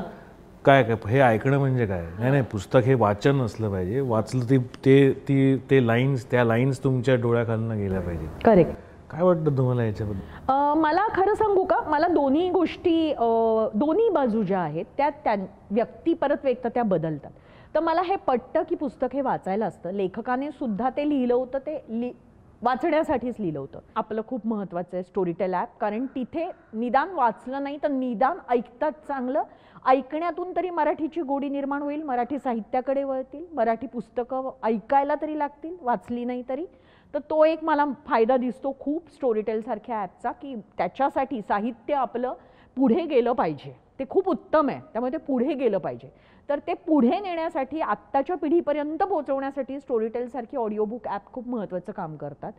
आणि निदान म्हणजे माझं सगळ्या आत्ताच्या पिढीतल्या आईवडिलांना विनंती की तुमची मुलं मराठी वाचत नसतील तर किमान स्टोरीटेल त्यांना डाउनलोड करून द्या. त्याच्यावर इतकी लहान मुलांची पुस्तकं आहेत की त्याच्यामुळे त्यांना वाचनाची, चांगलं ऐकण्याची गोडी निर्माण होऊन ते या गोष्टीकडे वळतील, साहित्याकडे वळतील. वाचाल तर वाचाल हे जे आपण म्हणतो ते म्हणजे की आता ऐकाल तर वाचाल हे आता काळाप्रमाणे बदललंय असंही म्हणू शकतो. त्यामुळे हा एक फायदा आहे स्टोरीटेल सारख्या ॲपचा. दुसरा की ज्यांना ऑलरेडी वाचायची सवय आहे पण त्यांना इतकी बिझी लाईफस्टाईल आपलं असं झालं की पुस्तक घेऊन वाचत बसावं असे निवांत क्षण आता आपल्या कुठल्याच मेट्रो सिटीमध्ये राहिलेले नाहीत. मग त्या सिच्युएशनमध्ये तुम्ही काय करू शकता, तर तुम्ही ड्राईव्ह करताना स्टोरीटेल ऐकू शकता, तुम्ही स्वयंपाक करताना स्टोरीटेल ऐकू शकता. म्हणजे मी तसंच करते, माझ्या घरी रेडिओही आहे आणि स्टोरीटेल ॲपही आहे, ब्लूटूथ स्पीकर पण आहे. तर मी आज काय मूड आहे रेडिओ ऐकायचं तर मी रेडिओ ऐकते, आज काय मूड आहे पुस्तक तर मी पुस्तक ऐकत ऐकत माझा स्वयंपाक करते. म्हणजे लॉकडाऊनच्या काळात मला ना ते लादी पुसणं हा इतका बोर प्रकार होता पण तो करावा लागला आपल्या सगळ्यांना. तर कानात स्टोरीटेल असायचं आणि मी ती लादी कधी पुसून व्हायची म्हणजे मला कळायचं नाही, कारण माझं लक्ष सगळं त्या पुस्तकात असायचं. तर त्यामुळे मला असं वाटतं की ज्यांना ऑलरेडी वाचनाची सवय आहे, वाचन संस्कृती ज्यांच्याकडे आहे पण वेळ नाही, अशा लोकांनी जर ड्राईव्ह करताना एखादं चांगलं पुस्तक ऐकायला घेतलं, स्वयंपाक करताना ऐकायला घेतलं, अजून काय तुम्ही 10 कामं करत असाल ते करताना हे काम होऊ शकत असेल असं केलं तर डेफिनेटली तुम्हाला पुस्तकापासून फार दूर गेल्यासारखं पण वाटणार नाही आणि तुमची चांगली चांगली पुस्तकं ऐकून होतील. म्हणजे मी स्टोरीटेल आल्यापासून माझं सबस्क्रिप्शन आहे, मी ते घेते आणि मी पुस्तकं स्टोरीटेलवर ऐकलेली आहेत.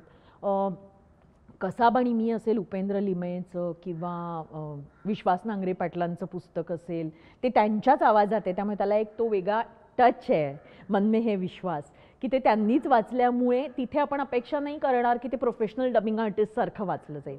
ते त्या माणसाचा पर्सनल अनुभव आहे आणि ते काही डबिंग आर्टिस्ट नाही आहेत, ते त्यांचा अनुभव त्यांच्या पद्धतीने सांगतात.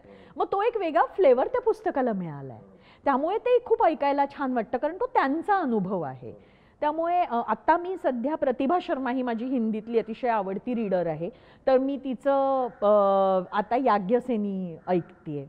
त्यामुळे मला प्रत्येक प्रकारचं पुस्तक, यश वेलणकर ज्यांचे 15-15 मिनिटाचे ऑडिओ आहेत स्टोरीटेलवर, ज्याच्यात ते मेंदूचे अभ्यासक आहेत, त्यामुळे आपल्या त्या सगळ्या साक्षी ध्यान म्हणजे काय, आपण काही गोष्टी कशा सरावानी करतो आणि मग त्यावेळेला मेंदू काय करत असतो, आपण दरवाजा लावला तरी 4 वेळा तो जाऊन चेक करतो की तो लागला की नाही, मग असं होतं तेव्हा मेंदूचं एक्झॅक्टली काय होत असतं. बरं, हे सगळे 15-15 मिनिटाचे ऑडिओ आहेत. म्हणजे राहुल, हे अक्षरशः ज्यांचं असं होतं ना की पुस्तक वाचायला घेईन पण मग मध्येच ब्रेक होईल, मग ते सगळी लिंक तुटते, त्यांनी हे 15-15 मिनिटाचे ऑडिओ ऐका स्टोरीटेलवर. आणि तसं मी आपलं पिल्लेचं ऐकलं, म्हणजे आपले जे सुंदर पिल्ले त्याच्यावरचे जे ऑडिओ जे इन्स्पिरेशन देणारे आहेत, जे मुलांना तुम्ही ऐकवले पाहिजेत, की त्यांच्या लाईफची थोडक्यात माहिती देणारे 15-15, 20-20 मिनिटाचे ऑडिओज. तर ज्यांच्याकडे पेशन्स नाही, समजा आम्ही नाही ऐकू शकत 2 तासाचं पुस्तक, आम्ही नाही ऐकू शकत 24 तासाचं पुस्तक, तर तुम्ही हे 15-15 मिनिटाचे ऐका. पॉडकास्ट आहेत स्टोरीटेलवर खूप सुंदर सुंदर. पॉडकास्टमध्ये खूप छान विषय आहेत, की घरात मी सायली राजाध्यक्षांचं ते ऐकलं की घरात पार्टी करायची असेल तर त्याचं नियोजन कसं करायचं. उर्मिला निंबाळकरचे खूप सारे पॉडकास्ट आहेत. तर मला असं वाटतं की चिखले फॅमिलीसारखं आहे की ज्याच्यात खूप विनोदानी भरलेलं ते सगळं आहे. मला असं वाटतं स्टोरीटेलनी जेव्हा त्या ॲपवर पुस्तकं आणली आहेत ना, तर एकतर आपलं मराठी साहित्य खूप श्रीमंत असल्यामुळे, खूप व्हरायटी साहित्यात असल्यामुळे स्टोरीटेलवर डेफिनेटली ती आहे. आणि तुम्ही तो विचार केला आहे की प्रत्येक प्रकारचा लिस्नर तुम्हाला कॅच करायचा आहे, त्याचा विचार करून तुम्ही त्या टाईपची सगळी पुस्तकं स्टोरीटेलवर आहेत. त्यामुळे मी असं म्हणेन की असा विचार नका करू की मला आवडणारी पुस्तकं या पोर्टलवर असतील की नाही. तुम्ही या, सर्च करा, तुम्हाला कळेल तुम्हाला आवडणारं भरपूर आहे. तुम्ही फक्त सर्च करा आणि त्याच्यासाठी सर्चमध्ये पण ऑथर आहे, नरेटर आहे, म्हणजे ऑप्शन्स आहेत सर्चमध्ये. तर सो तुम्ही कुठल्याही पद्धतीने तुम्हाला आवडतं पुस्तक सर्च करू शकता. त्यामुळे मला ऐकायला खूप आवडतं, मला वाचायला खूप आवडतं. मला विचारशील तर हो, काही जणांना असं वाटेल की नाही, मला ऐकण्यातनं वाचनाची गंमत मिळत नाही आहे असं वाटू शकेल, पण तुम्ही प्रयत्न करून बघा. माझ्या वाचन वेडा असा एक फेसबुकवर ग्रुप आहे, त्याच्यात मी आहे. तर त्याच्यात एकाने ही पोस्टच टाकली होती की ऑडिओ बुक्स ॲपविषयी कोणाचं काय म्हणणं आहे, आणि त्याच्यावर राहुल 1000 कमेंट्स आल्या आणि ती सगळी वाचणारी मंडळी होती. तर ऑब्वियसली त्याच्यात दोन्ही बाजूची माणसं होती. काही जण म्हणत होते की नाही, आम्हाला पुस्तकच वाचायला आवडतं, आणि काही जण म्हणत होते की नाही, आम्ही स्टोरीटेल खूप आवर्जून ऐकतो आणि आमचं चांगलं साहित्य त्यामुळे वाचलं जात आहे. त्यामुळे हळूहळू लोकांना सवय होईल. अजून आपल्याकडे ऑडिओ बुक हा प्रकार तेवढा प्रचलित नाही आहे, पण स्टोरीटेल यासाठी खूप प्रयत्न करत आहे आणि खूप जाणीवपूर्वक वेगवेगळे प्रयत्न करत आहे. त्यामुळे ते व्हायला पाहिजे, ते प्रयत्न चालूच राहिले पाहिजेत. आणि मी सगळ्या मराठी माझे जे बांधव आहेत त्यांना असं सांगेन की तुम्ही स्टोरीटेलवर या. स्टोरीटेलवर खूप वेगवेगळ्या लँग्वेजेसमधली पुस्तकं आहेत. तुम्हाला फक्त मराठी ऐकायचं आहे तर तुम्ही फक्त मराठी म्हणून जे सबस्क्रिप्शन आहे ते घ्या. तुम्हाला प्रत्येक लँग्वेजचं ऐकायचं आहे, हिंदी, मराठी, तमिळ, तेलुगू, तर तुम्ही ते घ्या. पण मी स्वतः सगळंच घेते, कारण मला हिंदी पण सायमल्टेनियसली खूप ऐकायचं असतं, कारण मला माझ्या हिंदी लँग्वेजवर काम करायचं आहे. तर मला असं होतं की मी ऐकेन आणि चांगल्या चांगल्या रीडर्सचं जितकं ऐकेन, तर मी ॲज अन आर्टिस्ट मी हा विचार करत असते की एकतर एका दुसऱ्या रीडरने ते पुस्तक कसं वाचलं आहे आणि किती प्रभावीपणे वाचलं आहे तेही मला कळलं पाहिजे, म्हणजे माझी पुस्तकं वाचत असताना कुठेतरी ते येईल, रिफ्लेक्ट होईल. आणि मला माझ्या लँग्वेजवर कमांड मिळवायची, तर मग मी हिंदी जितकं जास्त ऐकेन, मी इंग्लिश जितकं जास्त ऐकेन, तितकं त्या लँग्वेजवर माझी कमांड येईल. तर मी दोन्ही अँगलनी त्या गोष्टीकडे बघत असते आणि अखंड स्टोरीटेल ऐकत असते. मला ते आवडतं. तर ह्या पद्धतीने, म्हणजे तुम्ही ह्या पद्धतीने एक तयारी करता प्रत्येक पुस्तक वाचताना, पण काही ठराविक तयारी असते, काही ठराविक पुस्तकांसाठी काय असतं नेमकं? मुळात पुस्तक आलं की मला कळलं की स्टोरीटेलकडनं की मला हे पुस्तक वाचायचं आहे, तर त्या पुस्तकाचं जॉनर काय, त्यानुसार माझी निवेदन शैली असली पाहिजे, हे आधी मी लक्षात घेतलं पाहिजे. तर उदाहरणार्थ मी जय कृष्णमूर्ती नावाचं गूढ पुस्तक वाचत होते, तर त्याच्यात ते पुस्तक माहितीपर जास्त होतं, त्यांच्या कार्याचा परिचय करून देणं वगैरे असं. मग आता इथे किंवा मी खरेखुरे आयडॉल नावाचं पुस्तक वाचलं, ज्याच्यात वेगवेगळ्या क्षेत्रात खूप काम केलेल्या लोकांची माहिती आहे, ज्याला आपण नॉन फिक्शन असं म्हणू शकतो आपण, ज्याच्यात मला कॅरेक्टर्स नाही आहेत, ज्याच्यात इमोशन्स नाही आहेत. बरं, माझा लिसनर होल्ड झाला पाहिजे.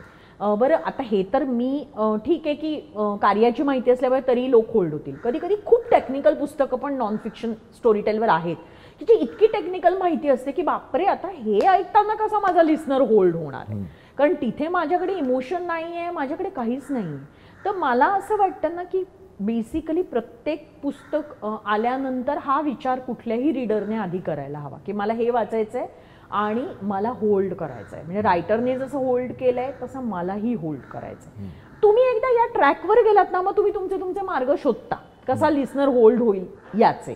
मग ती टेक्निकल माहिती मी माझ्या आवाजातनं म्हणा किंवा कधी त्याचं स्पीड जास्त ठेवून, कधी ती समजा माझ्या लक्षात आलं जरा पसारा आहे लिखाणात, तर मग स्पीड थोडा तिथे वाढवून लोकांना कंटाळा येणार नाही असं मी कसं करीन. कधी लक्षात आलं नाही ही खूप महत्त्वाची माहिती आहे, ही थोडी तब्येतीत सांगितली गेली पाहिजे, तर मी माझा स्पीड कसा असेल, हे जे आहे ह्याचा विचार प्रत्येक रीडरनी करावा आणि तो केला जातो, म्हणजे रीडर्स करतात. फॉर एक्झाम्पल समजा मी फिक्शन वाचत असेल तर दोन माणसं एकमेकांशी बोलतात असा डायलॉग तिथे आहे. तर आता लिखाणात जनरली कसं असतं की सीमा अनुपमाला म्हणाली असं असेल समजा, तर मग सीमा काय म्हणाली ते, मग अनुपमा काय म्हणाली. तर कधी कधी लेखक असं करतो मध्येच दोघींच्या दोन वाक्यांमध्ये निवेदनाचं एक वाक्य येतं, मग त्यावर सीमाने उत्तर दिलं, मग अनुपमा चिडून म्हणाली. तर आता हे वाचताना ठीक आहे, ऐकताना लोक ऐकतायत ना, तर तो फ्लो तुटतो डायलॉगचा.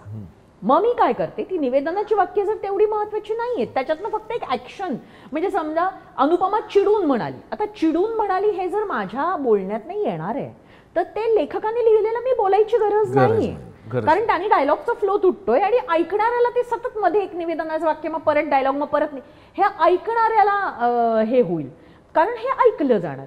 मग मी तो ड्रामा पण माझा मिस होईल, दोघी काय बोलतायत त्यातला. तर मग मी ती मधली निवेदनाची वाक्य महत्वाची नसली तर मी सरळ ती काढते आणि मी ते पाठोपाठ वाक्य घेते. आणि वेन आय नो की मी दोन्ही आवाजात तेवढं व्हेरिएशन देणार आहे. आता कधी कधी असंही होतं की सेम एजची कॅरेक्टर्स बोलत असतात, मग तेव्हा तू देऊन देऊन किती व्हेरिएशन देशील. मग मी खूप वाक्यावर वाक्य फटाफट घेतलं तर कोण बोलली, आता सीमा बोलली का अनुपमा बोलली, हे ऐकताना गडबड होऊ शकते. मग त्यावेळेला मी मध्ये काय पेरायचंय की त्याच्यामुळे व्हेरिएशन पण कळेल आणि मग तिथे मी एखादं निवेदनाचं वाक्य घालते की ज्यामुळे क्लॅरिटी येते की आता सीमा बोलली आणि आता अनुपमा. तर हे याचेच आम्ही पैसे घेतो आणि हेच आम्ही केलं पाहिजे ॲज अन आर्टिस्ट, कारण ते पुस्तक माझ्या समोर आलं की ते वाचलं नाही जाणार, ते ऐकलं जाणार, हे माझ्या डोक्यात पक्क असलं की पुस्तकाच्या जॉनरनुसार, लेखकाच्या शैलीनुसार आणि माझ्या कुवतीनुसार मी ते कसं बेस्ट होऊ शकेल याचा विचार करते. एडिटचा एक मुद्दा मला आठवतंय की सुरुवातीला जेव्हा मी पुस्तकं वाचली तेव्हा माझ्या असं लक्षात आलं की एक प्रकरण संपताना दुसरं सुरू होतं, तर एका प्रकरणाचा शेवटचा संपत नाही तर दुसरं येऊन आदळायचं. तर मला असं झालं ऐकताना, अरे एक मुद्दा संपला ना इथे, एक प्रकरण लगेच दुसरं आलंय, म्हणजे लोकांना फ्रॅक्शन कळत पण नाही, 4 वाक्य गेल्यावर कळतं अच्छा तो चॅप्टर संपला बरं का, आता हा दुसरा सुरू झालाय. मग मी तुझ्याशीच बोलून मी म्हटलं नाही, बुक एडिटरला हे सांग की, किंवा मग आता मी काय करते की रेकॉर्डिंग करताना मी थांबते चॅप्टर संपल्यावर, क्रिएट अ गॅप अशी रेकॉर्डिस्टसाठी सूचना रेकॉर्ड करते आणि मी पुढे जाते. मग रेकॉर्डिस्टने किती गॅप ठेवायचा, एडिटरने किती ठेवायचा हा त्याचा कॉल आहे, तो मी नाही सांगणार, पण इथे गॅप ठेवा हा, कारण इथे एक म्हणजे इमोशनल याच्यामध्ये असं होतं की मी ब्लाबला ब्लाबला काहीतरी बोलले आणि ते थांबलंय, मग तिथे थांबलं, तिथे आपल्याला पुस्तकात दिसत असतं फुल स्टॉप, मोठी जागा, दुसरा पॅरा, तिथे 2 आकडा लिहिलेला असतो, हे सगळं वाचताना दिसतंय, मला ऐकताना कळतंय का हे, मग ऐकताना मला तिथे लिसनरला गॅप द्यायला पाहिजे की नको द्यायला, तर द्यायला पाहिजे. मग मी एडिटर तुला सांगितल्यानंतर ते एडिटरकडे सूचना गेल्यानंतर जेव्हा मी आता पहाटवार आणि बंदिस्त ऐकलं तेव्हा मला कळलं येस हे असं पाहिजे होतं. तर हे मी का म्हणते की हे खूप महत्व, म्हणजे हे काही टीम आहे रे, ही अख्खी टीम आहे लेखकाने उत्तम पुस्तक लिहिलंय, ते माझ्याकडे येतं तेव्हा मी ते उत्तम बोलण्याचा प्रयत्न करते. माझा रेकॉर्डिस्ट ते उत्तम पद्धतीने रेकॉर्ड करतो. त्याच्यानंतर माझा एडिटर ते खूप उत्तम पद्धतीने एडिट करतो. आणि तुम्ही मुळात ठरवता कुठलं पुस्तक पोर्टलवर आलं पाहिजे. मग तुमची जी QC टीम आहे ती त्याच्यावर काम करते. मग तुमचं क्वालिटी कंट्रोलवाले बघतात ते ओके झालंय ना, आणि मग तुम्ही ते पोर्टलवर टाकता. त्यामुळे या सगळ्यातनं जेव्हा एखादं पुस्तक जातं तेव्हा ते उत्तमच जातं. बरोबर. थँक्यू सो मच आमच्याबरोबर गप्पा मारायला. ऐकू आनंदेमध्ये आज आपल्याबरोबर होते अनुपमा ताकमोगे आणि खूप इन्साइट्स त्यांनी आज दिले. नुसतंच ॲक्टिंग किंवा अभिनय या क्षेत्रात नसून डबिंग इंडस्ट्री काय आहे, त्याच्यातले टेक्निकॅलिटीज काय इन्वॉल्ड आहेत, त्याच्यामध्ये कशा पद्धतीने तयारी आपल्याला करायची असते, ह्या सगळ्या गोष्टी अनुपमांनी आपल्याबरोबर आज कवर केली. आय होप तुम्हाला मजा आली असेल आणि आनंद झाला असेल. तर धन्यवाद ऐकू आनंदे ऐकण्यासाठी. नमस्कार. नमस्कार श्रोताहो, ऐकू आनंदेमध्ये आपलं स्वागत आहे. आज आपल्याबरोबर एक विशेष व्यक्तिमत्व आहे. हे व्यक्तिमत्व नुसतं कॅमेऱ्यात समोर नव्हे तर माईक समोर त्याने एक वेगळं विश्व निर्माण केलेलं आहे. असं व्यक्तिमत्व ज्याच्या वोकल कॉर्ड्समध्ये एक मॅजिकल बॉक्स आहे आणि त्या मॅजिकल बॉक्समधनं इतके विविध प्रकारचे आवाज निघतात ज्याची आपण कल्पनासुद्धा करू शकत नाही आणि जे एका सर्वसाधारण माणसासाठी शक्य नाही. ज्याला मी म्हणेन की आवाज या आवाजाच्या दुनियेमधली सचिन तेंडुलकर, हो मधली सचिन तेंडुलकर, कारण की तिने वयाच्या 9व्या वर्षापासून आत्तापर्यंत सलग सातत्याने 4s आणि 6 आणि सेंचुरीज मारत आलेली आहे आणि तिने इतके कमालीचे ॲनिमेशन्स आणि कमालीचे ऑडिओ बुक्स केलेले आहेत की जे ऐकून आपल्याला खरंच खरंच खरंच आनंद होतो. Ladies and gentlemen, please welcome India's one of the finest voice over artist with a magical box in the vocal cords, मेघना एरंडे in the house. ऐकू आनंदेमध्ये. मेघना, तुझं खूप खूप खूप खूप स्वागत आहे. Such a lovely introduction. Thank you dear. मी कुठे कमी तर पडलो नाही ना इंट्रोडक्शन नाही, उलट you took me to my memory lane की आपण बालकलाकारांनी सुरुवात केली आहे आणि आज आपण त्यांच्याविषयी, त्यांच्या गोष्टींविषयी बोलणार आहोत. किती गोड दुग्ध शर्करा योग आहे. एक्झॅक्टली. आणि म्हणजे आपण ज्या किड्स झोन बद्दल आणि बाल मित्रांसाठी जे आपण करतो आणि हे तू करत आलेली आहे स्वतः जेव्हा एक बालक असल्यापासून, तर ते जे म्हणजे तू 9 वर्षाची असताना तू जेव्हा कॅमेरा आणि माईक फेस करायला सुरुवात केलीस आणि आज तुझं वय मी सांगणार नाही मुद्दाम, पण 30 वर्ष झाली, you can say that. Yes. पण ह्या अख्ख्या प्रवासामध्ये 9 वर्षाची असताना आणि आत्ता तू साधारणतः 30+ मध्ये जी असताना काय फरक आहे इतका, म्हणजे ज्याला आपण म्हणू की जसं क्रिकेटमध्ये सचिन तेंडुलकर आहे जो लहानपणापासून विख्यात आणि लहानपणापासून क्रिकेट खेळण्यामध्ये पटाईत होता, तसंच आवाजाच्या दुनियेमधली सचिन तेंडुलकर मी म्हणेन ती आहे मेघना एरंडे आणि ती इतके निरनिराळे आवाज काढते जे ऐकून आपण थक्क होतो. कसं जमतं तुला?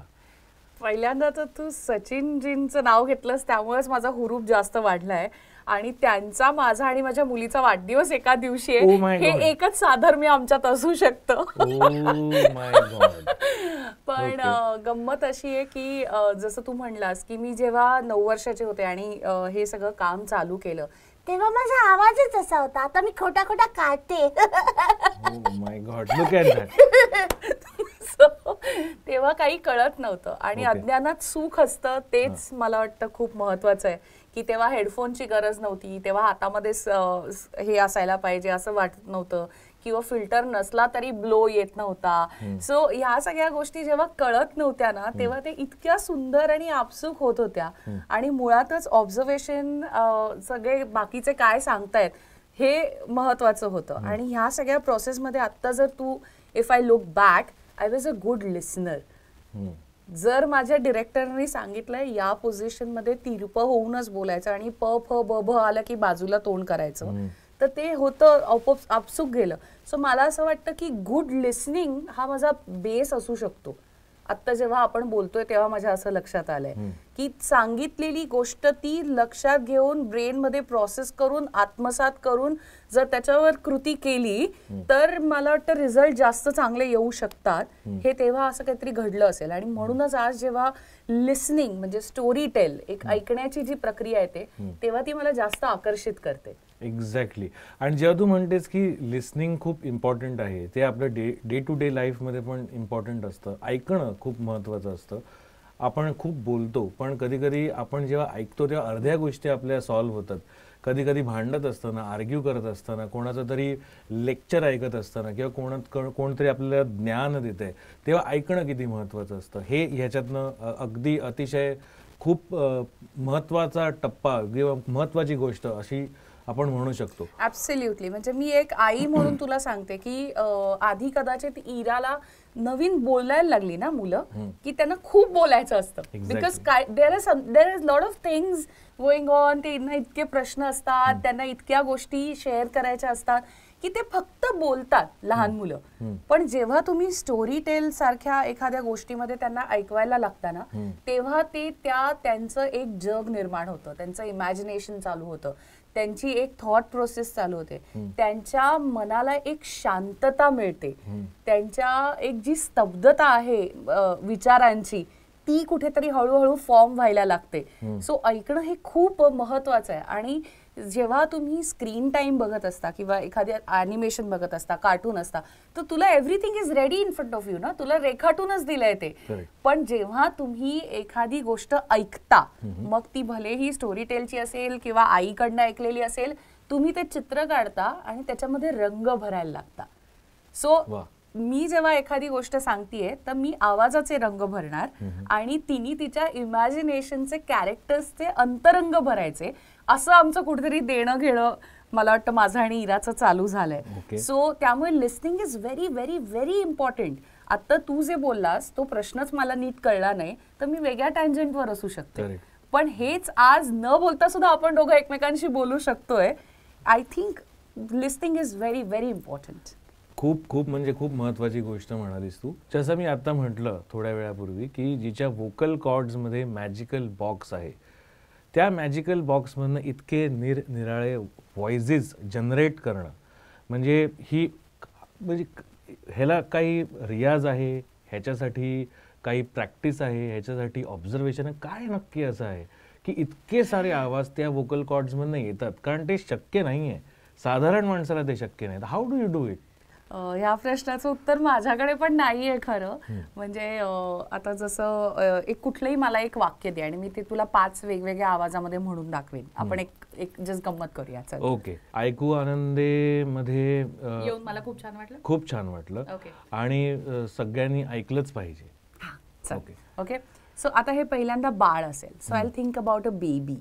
मग बेबीचा आवाज कसा असेल तर थोडासा बोबडा असेल आणि वाक्य क्लिअर नसतील आणि खूप इम्प्रॉम्प्टू आणि खूप ऊर्जा असेल, खूप चुळबुळ करणार ते असं बाळ असेल. ओके. मग ती शाळेत जाणारी मुलगी आहे, मग ती थोडीशी आगाऊपणाने बोलेल. मग ती कॉलेजमध्ये जाणारी आहे, सो तिला तुझ्याशी बोलताना थोडं आवड होईल. मग ती आई आहे, तिला फार आनंद होता आणि मग ती आजी आहे जी आशीर्वाद देणारी. सो हे भाव मी आता माझ्या मनामध्ये आणले. ओके. सो सगळ्यात पहिल्यांदा बाळ छोट्या वयाला बोलता कुठे येतं.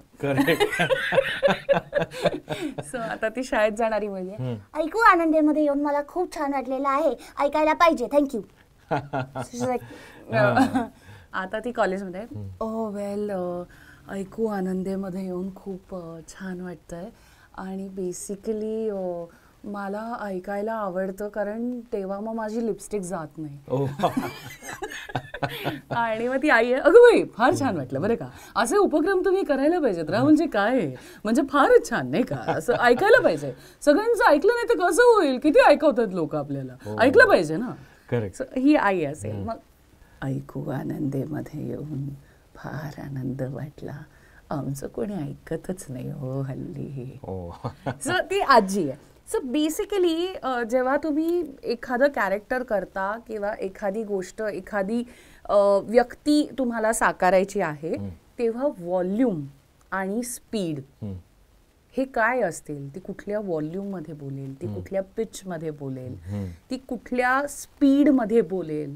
जर म्हातारपण आहे तर कदाचित तिचा स्पीड कमी झाला असेल. जे यंग आपण मुलगी बघितली ती खूप फास्ट बोलत होती, आजी खूप स्लो बोलत होती, आई मिड पीस मध्ये होती. सो प्रत्येकाचे एक्सप्रेशन्स, प्रत्येकाचं स्पीड, प्रत्येकाचं व्हॉल्यूम, प्रत्येकाचं पिच, हे सगळं असं त्या आतमध्ये मला वाटतं कुठेतरी सेट आहे आणि ते माझ्या ह्याच्यामधनं सगळे कॉर्डिनेट होतात गोष्टी आणि मग तो असा आवाज बाहेर येतो. एक्झॅक्टली. म्हणजे ते हे सगळं गणित आहे. म्हणजे कॅरेक्टर स्केचिंग ज्याला आपण म्हणतो ते आवाजाच्या दुनियेत सुद्धा खूप कुठेतरी ते डिझाईन व्हायला लागतं बॅक ऑफ द माइंड. ते कसं होतं, काय होतं हे मलाही नाही कळलंय अजून. आणि मग कॅमेरा फेस करताना पण अशाच पद्धतीने आपण कॅरेक्टर स्केचिंग करतो, मनामध्ये तयारी करतो? नाही, त्यात खूप 2 वेगळ्या गोष्टी आहेत, पूर्ण टेक्निकल. ऍब्सोल्युटली. कारण इथे ना माझे वेगवेगळे फेशियल एक्सप्रेशन्स होतात. If you watch, when I dub, I make lot of faces. Of course. Okay, but I can't do that on screen because I have to look good, I have to look nice.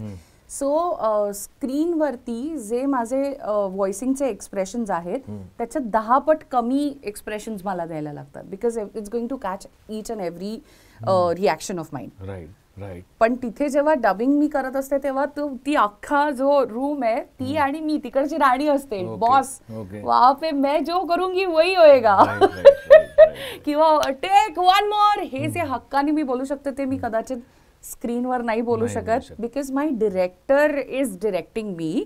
पण इथे सुपरवायझरच्या सोबतीला मी voicing मध्ये स्वतःचे suggestion सुद्धा देऊ शकते जे मी कदाचित शूटिंग मध्ये नाही देऊ शकत. But there you have makeup, you have costumes, you have other artists, you have lights, you have camera, you have all the technical support. Right. Here, your voice and your mind, these are only 2 things working for me. क्या बात है.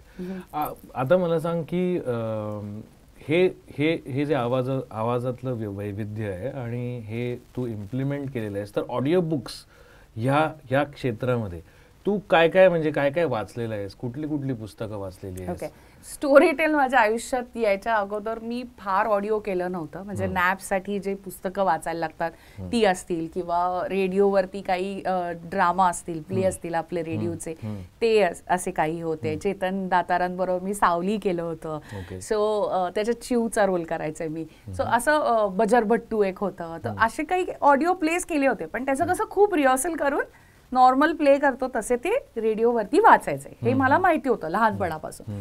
पण जेव्हा story tail माझ्या आयुष्यात आलं तेव्हा माझ्या असं लक्षात आलं की हे एक वेगळं क्षेत्र आहे.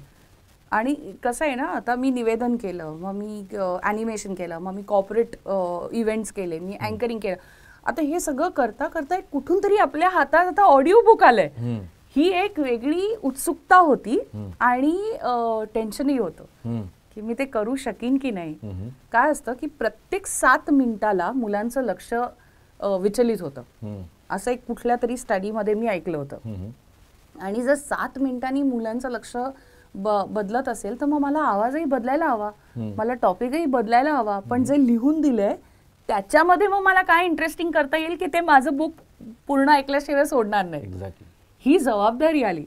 सो आता अगदी मी तुला छोट्या छोट्या गोष्टी सांगते की माझी खूप आवडती मनापासनं केलेली बुक्स, मोठ्या सिरीज ज्या 10 एपिसोड्सच्या आहेत, तर मराठीमध्ये मिशन हिमालय, अमेझिंग स्टोरी, इतकं सुंदर प्रवास वर्णन गौरी पटवर्धनांनी, मुलांना समजेल, त्यांना ते दिसेल अशा शब्दांमध्ये ते हिमालयाचं पूर्ण वर्णन केलंय. ती रॅली मुलं ऍक्च्युली त्या रॅलीमध्ये आहेत असं त्यांना वाटायला लागतं. किंवा त्याचा जो पुढचा सिक्वल आहे ॲडव्हेंचर ॲट काश्मीर, तुम्हाला काश्मीरमध्ये जायची सुद्धा गरज नाही, इतकं ते समोर दिसायला लागतं. म्हणजे तिकडचं वातावरण फील व्हायला लागतं. मी डब करताना मला कदाचित थंडी वाजते की काय असं वाटू लागेल, इतकं सुंदर ते लिहिलं गेलेलं आहे. त्यामुळे अर्ध काम माझं तिकडेच होतं जेव्हा गौरी पटवर्धनांसारख्या किंवा स्नेहलता गुप्ता त्यांनी फसगई किनू लिहिलंय, त्याच्यामध्ये मला 20च्या वर कॅरेक्टर्स करायला मिळाली. सो म्हणजे मला असं वाटतं की जिथे तुम्हाला थोडासा फ्री हँड मिळतो, जिथे तुम्हाला इतकं चांगलं लिहून दिलंय, इतकं सुंदर ताट वाढलेलं असतं माझ्या समोर की ते मला अजून सुग्रास कसं करता येईल हे करायला लागतं. ओके, सो वजन किती, काही माझ्या जवळजवळ 100च्या वर बेड टाईम स्टोरीज झाल्या. किती अभिमान वाटतोय मला सांगायला की 100च्या वर बेड टाईम स्टोरीज झाल्या आहेत, किंवा काही छोट्या मुलांच्या स्टोरीज मला करायला मिळाल्या त्या रिसेंटली. तर त्याच्यामध्ये किती वजन नावाचं एक होतं. सो पहिल्यांदा जनरली आमची प्रोसेस कशी असते की सईकडनं किंवा तुझ्याकडनं जेव्हा मला स्क्रिप्ट येते तेव्हा पहिल्यांदा ती वाचली जाते. सो जेव्हा मी वाचते तेव्हा क्लीन म्हणजे स्लेट, काहीच माझ्या डोक्यात नाहीये. ओके, आणि जसजशी शब्द येतात तसतसं मग आता काय होईल, पुढे काय होईल, सो एक वाचक म्हणून आधी ते वाचलं जातं. ओके, सो किती वजन मध्ये अनिका नावाची मुलगी आहे, तिला 125 ग्रॅम तांदूळ मोजायचे. तर तिची आई म्हणते की अगं काय आपल्याकडे आहे की छान स्केलवरती मोज की. नको नको आई, मी ना त्या तानाजी काकाकडे जाते आणि त्या भाजीवाल्या काकाला विचारते. मग ती तिकडे जाते, मग तिला तो तराजू दिसतो, मग त्याच्यामध्ये सगळ्यात छोटं 225 ग्रॅमचं असतं. मग ती ते दोन तो दाखवतो तिला की ते दोन कसे अर्धे अर्धे केलेस की 125 ग्रॅम होतील.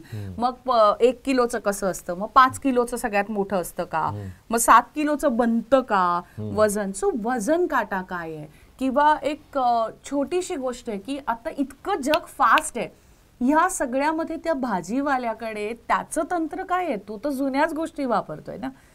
सो ते काय आहे हे जाणून घेण्याची जी उत्सुकता आहे, किंवा even you start thinking about it. इतक्या गोष्टी सगळ्या सहज उपलब्ध आहेत, पण त्याच्या मागचे भाव, त्याच्या मागच्या त्या निर्जीव गोष्टींचं महत्व हे मला वाटतं या छोट्या छोट्या गोष्टींमधनं आल्या. जसं वजन कितीमध्ये वजन काटा आणि ह्या सगळ्या गोष्टी आल्या.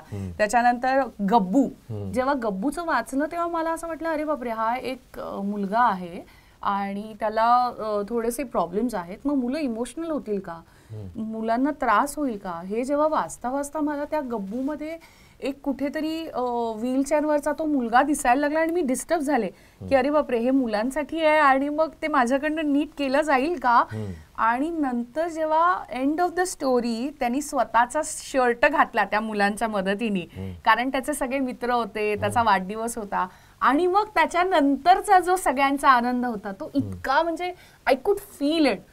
सो मला असं वाटतं it's not only words for me, you start living that story after a point. कारण तुम्ही ती मुलांसाठी फक्त प्रेझेंट करताना तुमची जबाबदारी आहे की कुठलाही चुकीचा शब्द बोलला नाही गेला पाहिजे, कुठलाही टोन, कुठल्याही आपल्या स्टोरीमध्ये आईबाबांशी बोलताना आपण वरच्या पट्टीत नाही बोलत, आईबाबांशी बोलताना आपण नॉर्मल त्यांच्याशी बोलतो.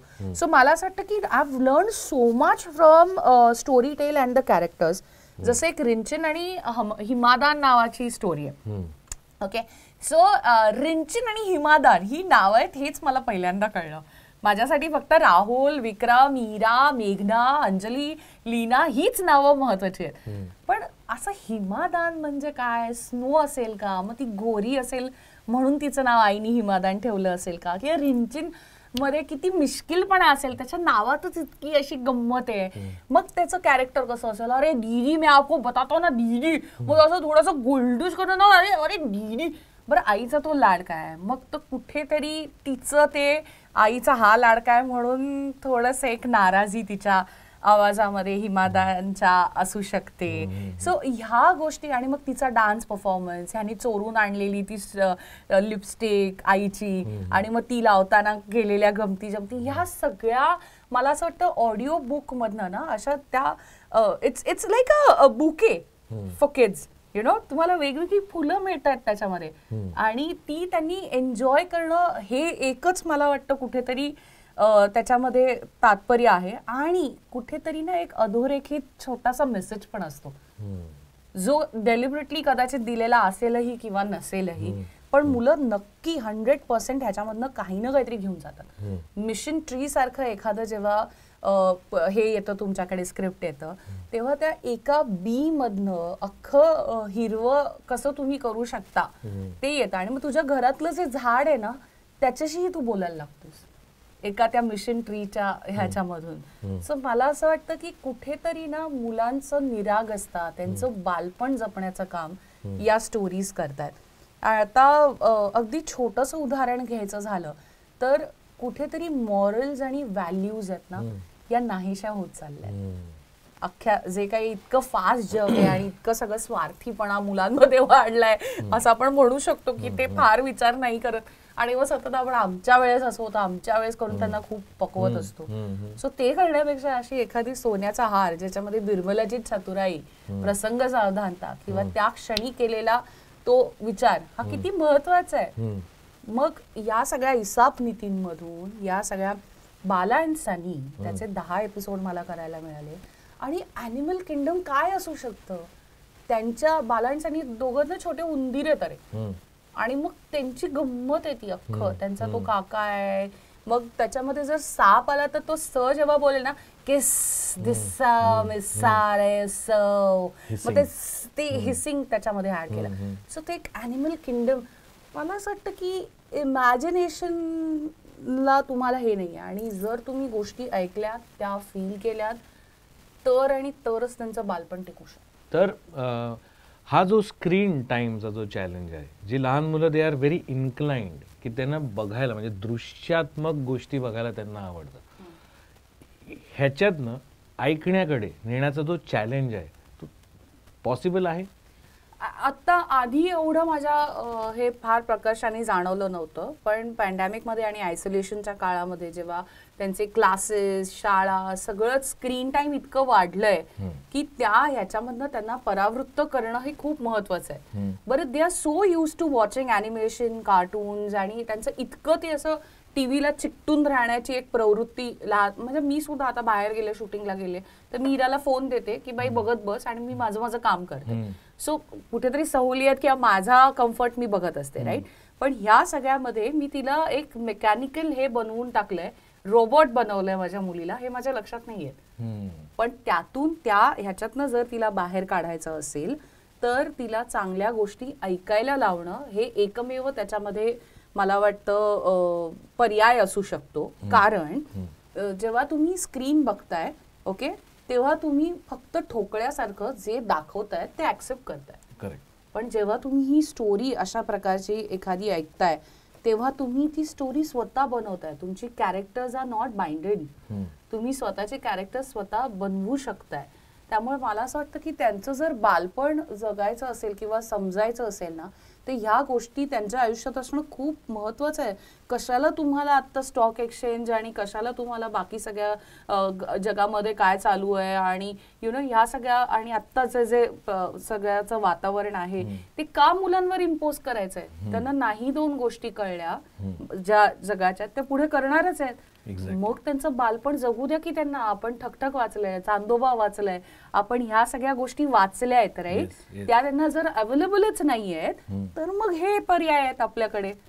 करेक्ट. Isn't it? आपण मृत्युंजय केलंय स्टोरी टेल मधनं. करेक्ट. ठीक आहे. तर मी ते फार पूर्वी MA ला असताना वगैरे वाचलं होतं. त्याच्यानंतर एक परीक्षार्थी म्हणून वाचलं होतं. करेक्ट. त्याच्यावरती मार्क मिळवणे हा एकमेव होता, संपला विषय. करेक्ट. पण तुम्ही विद्यार्थी कधी बनणार?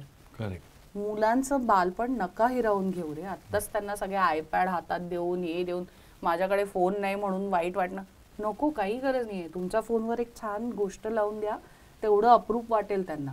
म्हणजे भाषेचा संस्कार, भाषेचे संस्कार खूपच महत्वाचे आहेत. कारण आता कसं झालंय की आपण एकतर शुद्ध मराठी नाही बोलत, फ्रँकली स्पीकिंग. आपलं थोडंसं म्हणजे अपभ्रंशच आहे हा सगळा. सो तो तर एक आहेच घरामध्ये, पण मग ऍटलिस्ट नवीन शब्दांचं कानावरती पडणं आणि मग त्याचे त्यांनी स्वतः अर्थ लावणं हे कुठेतरी अपेक्षित आहे मुलांकडनं. त्यामुळे मला असं वाटतं की जेव्हा मी एखादी गोष्ट लावून देते, ओके, तेव्हा इरा इकडे तिकडे करते, राईट. पण मीच तिच्या बरोबर बसले, चल आपण दोघी मिळून ऐकूया, हा आता काय होणार आहे बघ आता, तर तिला कदाचित इंटरेस्ट येईल. सो आई वडिलांचं काय झालंय आता की घ्या आणि आम्ही जातो, फास्ट फूड वाला सीन आहे. सो तसं न करता ती गोष्ट तुम्ही सुद्धा तिच्या बरोबर बसून ऐकली तर दॅट माइट मेक डिफरन्स. आणि एक चांगले संस्कार, एक त्यांच्या बरोबर चांगला घालवलेला वेळ आयुष्यभर त्यांच्या लक्षात राहील. करेक्ट. आणि ॲज अ तू स्वतः जेव्हा लहान होतीस त्याच्यातनं तू मोठी झालीस, आज तू आई आहेस आणि तू तुझ्या लहान मुलीला घडवतेस, तर काय फरक तुला असं वाटतोय की हा मेजर फरक आहे त्या जेव्हा मी लहान होते आणि जेव्हा आता इरा लहान आहे? मला असं वाटतं की तेव्हा ना आपल्याला छोट्या छोट्या गोष्टींमधून आनंद मिळायचा, जो आता सगळंच इतकं मुबलक आहे, इतकं प्रमाणात अवेलेबल आहे की त्याच्यामधनं आनंद शोधणं जरा कठीण होऊन त्याची व्हॅल्यू नाहीये, त्या गोष्टींची व्हॅल्यू नाहीये. ती आपणच कुठेतरी खेळातनं, बोलण्यातनं, वागण्यातनं, रिवॉर्ड पॉइंट्स मधनं जर तयार केली तर. आणि मुळातच नातेसंबंधांना नुसत्या आईचा एक नजर आपल्यासाठी 10 असायची. आता 10 वेळा ओरडलं तरी फरक नाही पडत रे. सो मला असं वाटतंय की कुठेतरी to keep up with their generation, पण आपली कास न सोडता जर सुवर्ण मध्य साधला तर डेफिनेटली तो ब्रिज जो आहे किंवा ती जी गॅप आहे ती तुम्ही मुलांच्या मनाला हात घाला, काळजाला हात घाला, कुठे सोडायचं आणि कुठे धरायचं हे कळलं पाहिजे, कुठे सांगायचं आणि कुठे विचारायचं हेही कळलं पाहिजे. सो कुठेतरी मला असं वाटतं की तुम्ही मुलं व्हा आणि फार आपला फ्रस्ट्रेशन, आपला स्ट्रेस आपल्या जबाबदार मुलांवर नका टाकू. असं होतं ना आपलं, होऊ शकतं स्ट्रेस, आणि मग कोणाला ओरडणार, तर एक ते बिचारी ऐकतात म्हणून त्यांना ओरडतो.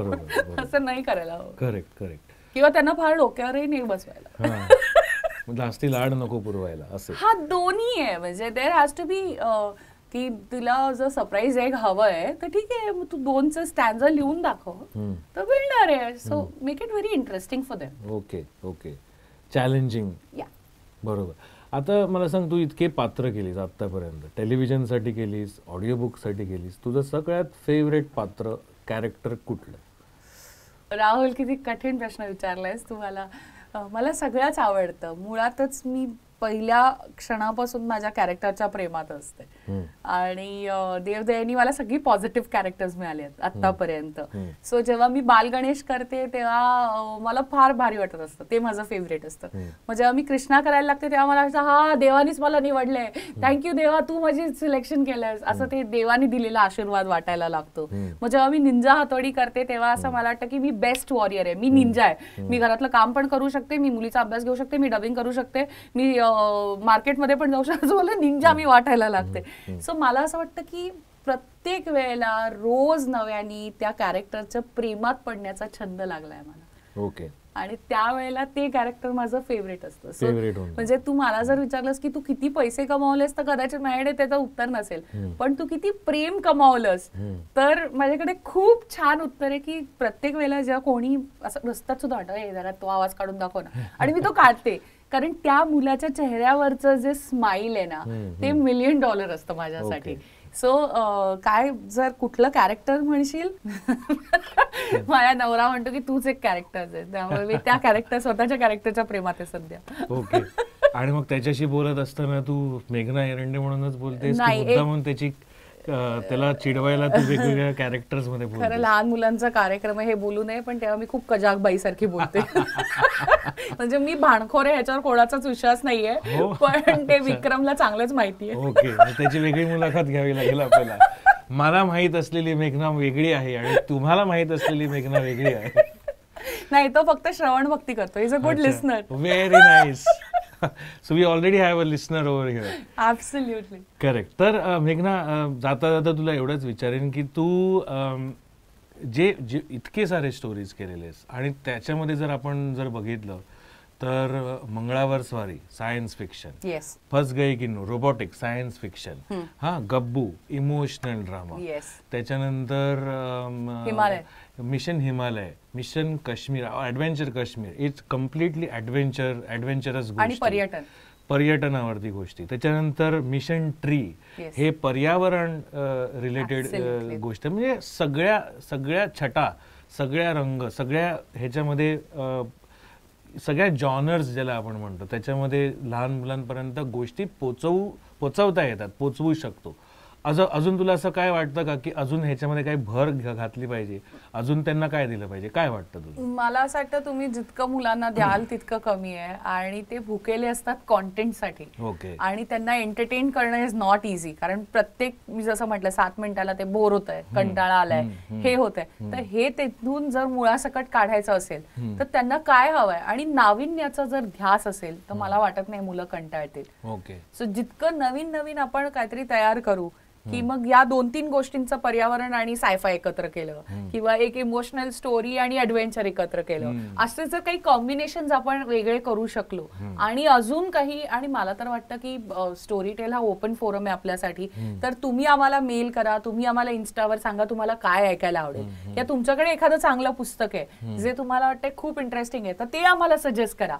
सो मला असं वाटतं कुठेतरी आता हे इंटरॅक्शन वाढलं पाहिजे आपलं आणि आपल्या व्ह्युअर्सचं, आपल्या लिसनर्सचं. सो तुम्हाला जर काही सजेशन्स असतील तर प्लीज आम्हाला स्टोरी टेलला पाठवा, आणि ते आम्ही 2 जण मिळून नक्की मुलांसाठी डब करू आणि तुम्हाला पाठवू. फक्त चांगली भाषा असली पाहिजे, त्याच्यामध्ये थोडेसे संस्कार असले पाहिजेत, त्याच्यामध्ये थोडीशी मज्जा असली पाहिजे, आणि खूप खूप खूप निरागसता असली पाहिजे. आणि आवाजासाठी आपल्याकडे मेघना एरंडे तर आहेतच. थँक्यू. त्याच्यामुळे मेघना एरंडे बरोबर आम्ही अजून भरपूर गोष्टी करणार आहोत, आणि एस्पेशली बालकलाकारांना खुश करण्यासाठी आम्ही ते करणार आहोत, त्यांच्यावर संस्कार घडण्यासाठी करणार आहोत, त्यांना चांगलं एंटरटेनमेंट, त्यांच्या डोळ्यांना त्रास न होता त्यांना काय काय शिकायला मिळेल ह्याच्यासाठी आम्ही नक्की करणार आहोत. तर तुम्ही stay tuned with Storytel all the time. आणि ऐकू आनंदेमध्ये मेघनाचं पुन्हा एकदा खूप खूप खूप खूप थँक्यू तुला इथे आल्याबद्दल आणि तुझे व्ह्यूज प्रेक्षकांपर्यंत पोचवल्याबद्दल. थँक्यू. आणि मी पुन्हा एकदा म्हणेन की तुमच्या मुलांनी जर काही स्टोरीज लिहिल्या असतील तर त्याही आम्ही स्टोरी टेलमध्ये नक्की दाखवण्याचा, ऐकवण्याचा प्रयत्न करू. तेव्हा पाहत रहा ऐकू आनंदे.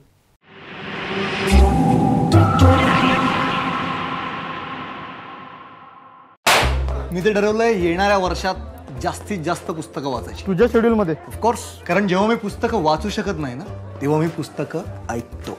बिझी शेड्यूल, तुमची पुस्तकं सतत तुमच्या सोबत. स्टोरी टेल ऑडिओ बुक्स, कधीही कुठेही.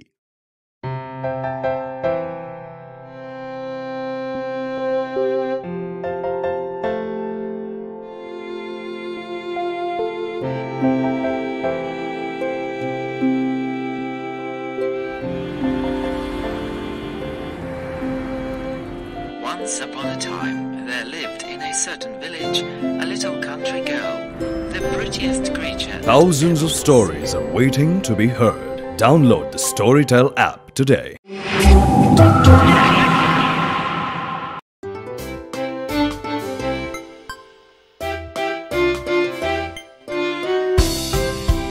हजारो गोष्टी तुमची वाट पाहतात. स्टोरीटेल ॲप डाउनलोड करा आजच.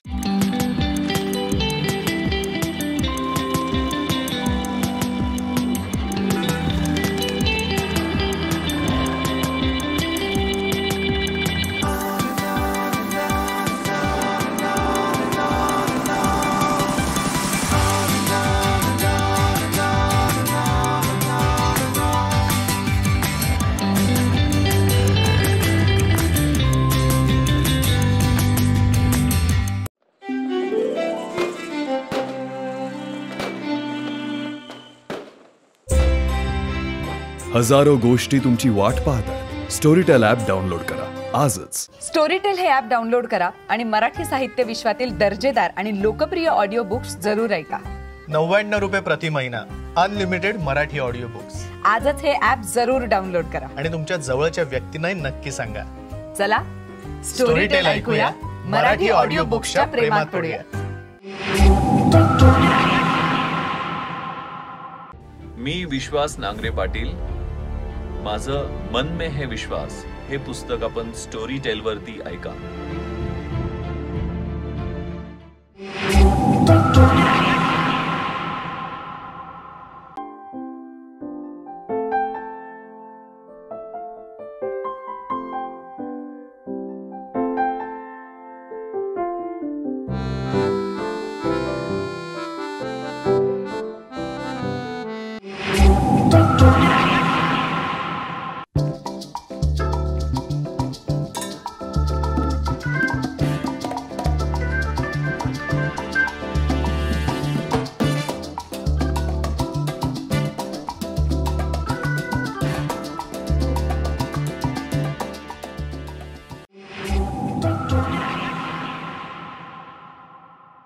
पुस्तक वाचलंस? वाचलं नाही, ऐकलं. आता इतकी वर्ष तुझं सगळं ऐकतोच आहे, म्हटलं तुझं एखादं आवडीचं पुस्तकही ऐकूया. How sweet. कुठे ऐकलंस? एक मिनिट. हे बघ, स्टोरीटेल ऍप डाउनलोड केलंय. मराठीतील 51 दर्जेदार ऑडिओ बुक्स आहेत. वाव, सॉलिड कलेक्शन आहे यार यांचं. आता तुझ्यासाठी तू म्हणशील ती ऑडिओ बुक्स ऐकणार आहे मी स्टोरीटेलवर. स्टोरीटेल हे ऍप डाउनलोड करा आणि मराठी साहित्य विश्वातील दर्जेदार आणि लोकप्रिय ऑडिओ बुक्स जरूर ऐका. 99 रुपये प्रति महिना, अनलिमिटेड मराठी ऑडिओ बुक्स. आजच हे ऍप जरूर डाउनलोड करा आणि तुमच्या जवळच्या व्यक्तींनाही नक्की सांगा. चला स्टोरीटेल ऐकूया, मराठी ऑडिओ बुक्सच्या प्रेमात पडूया.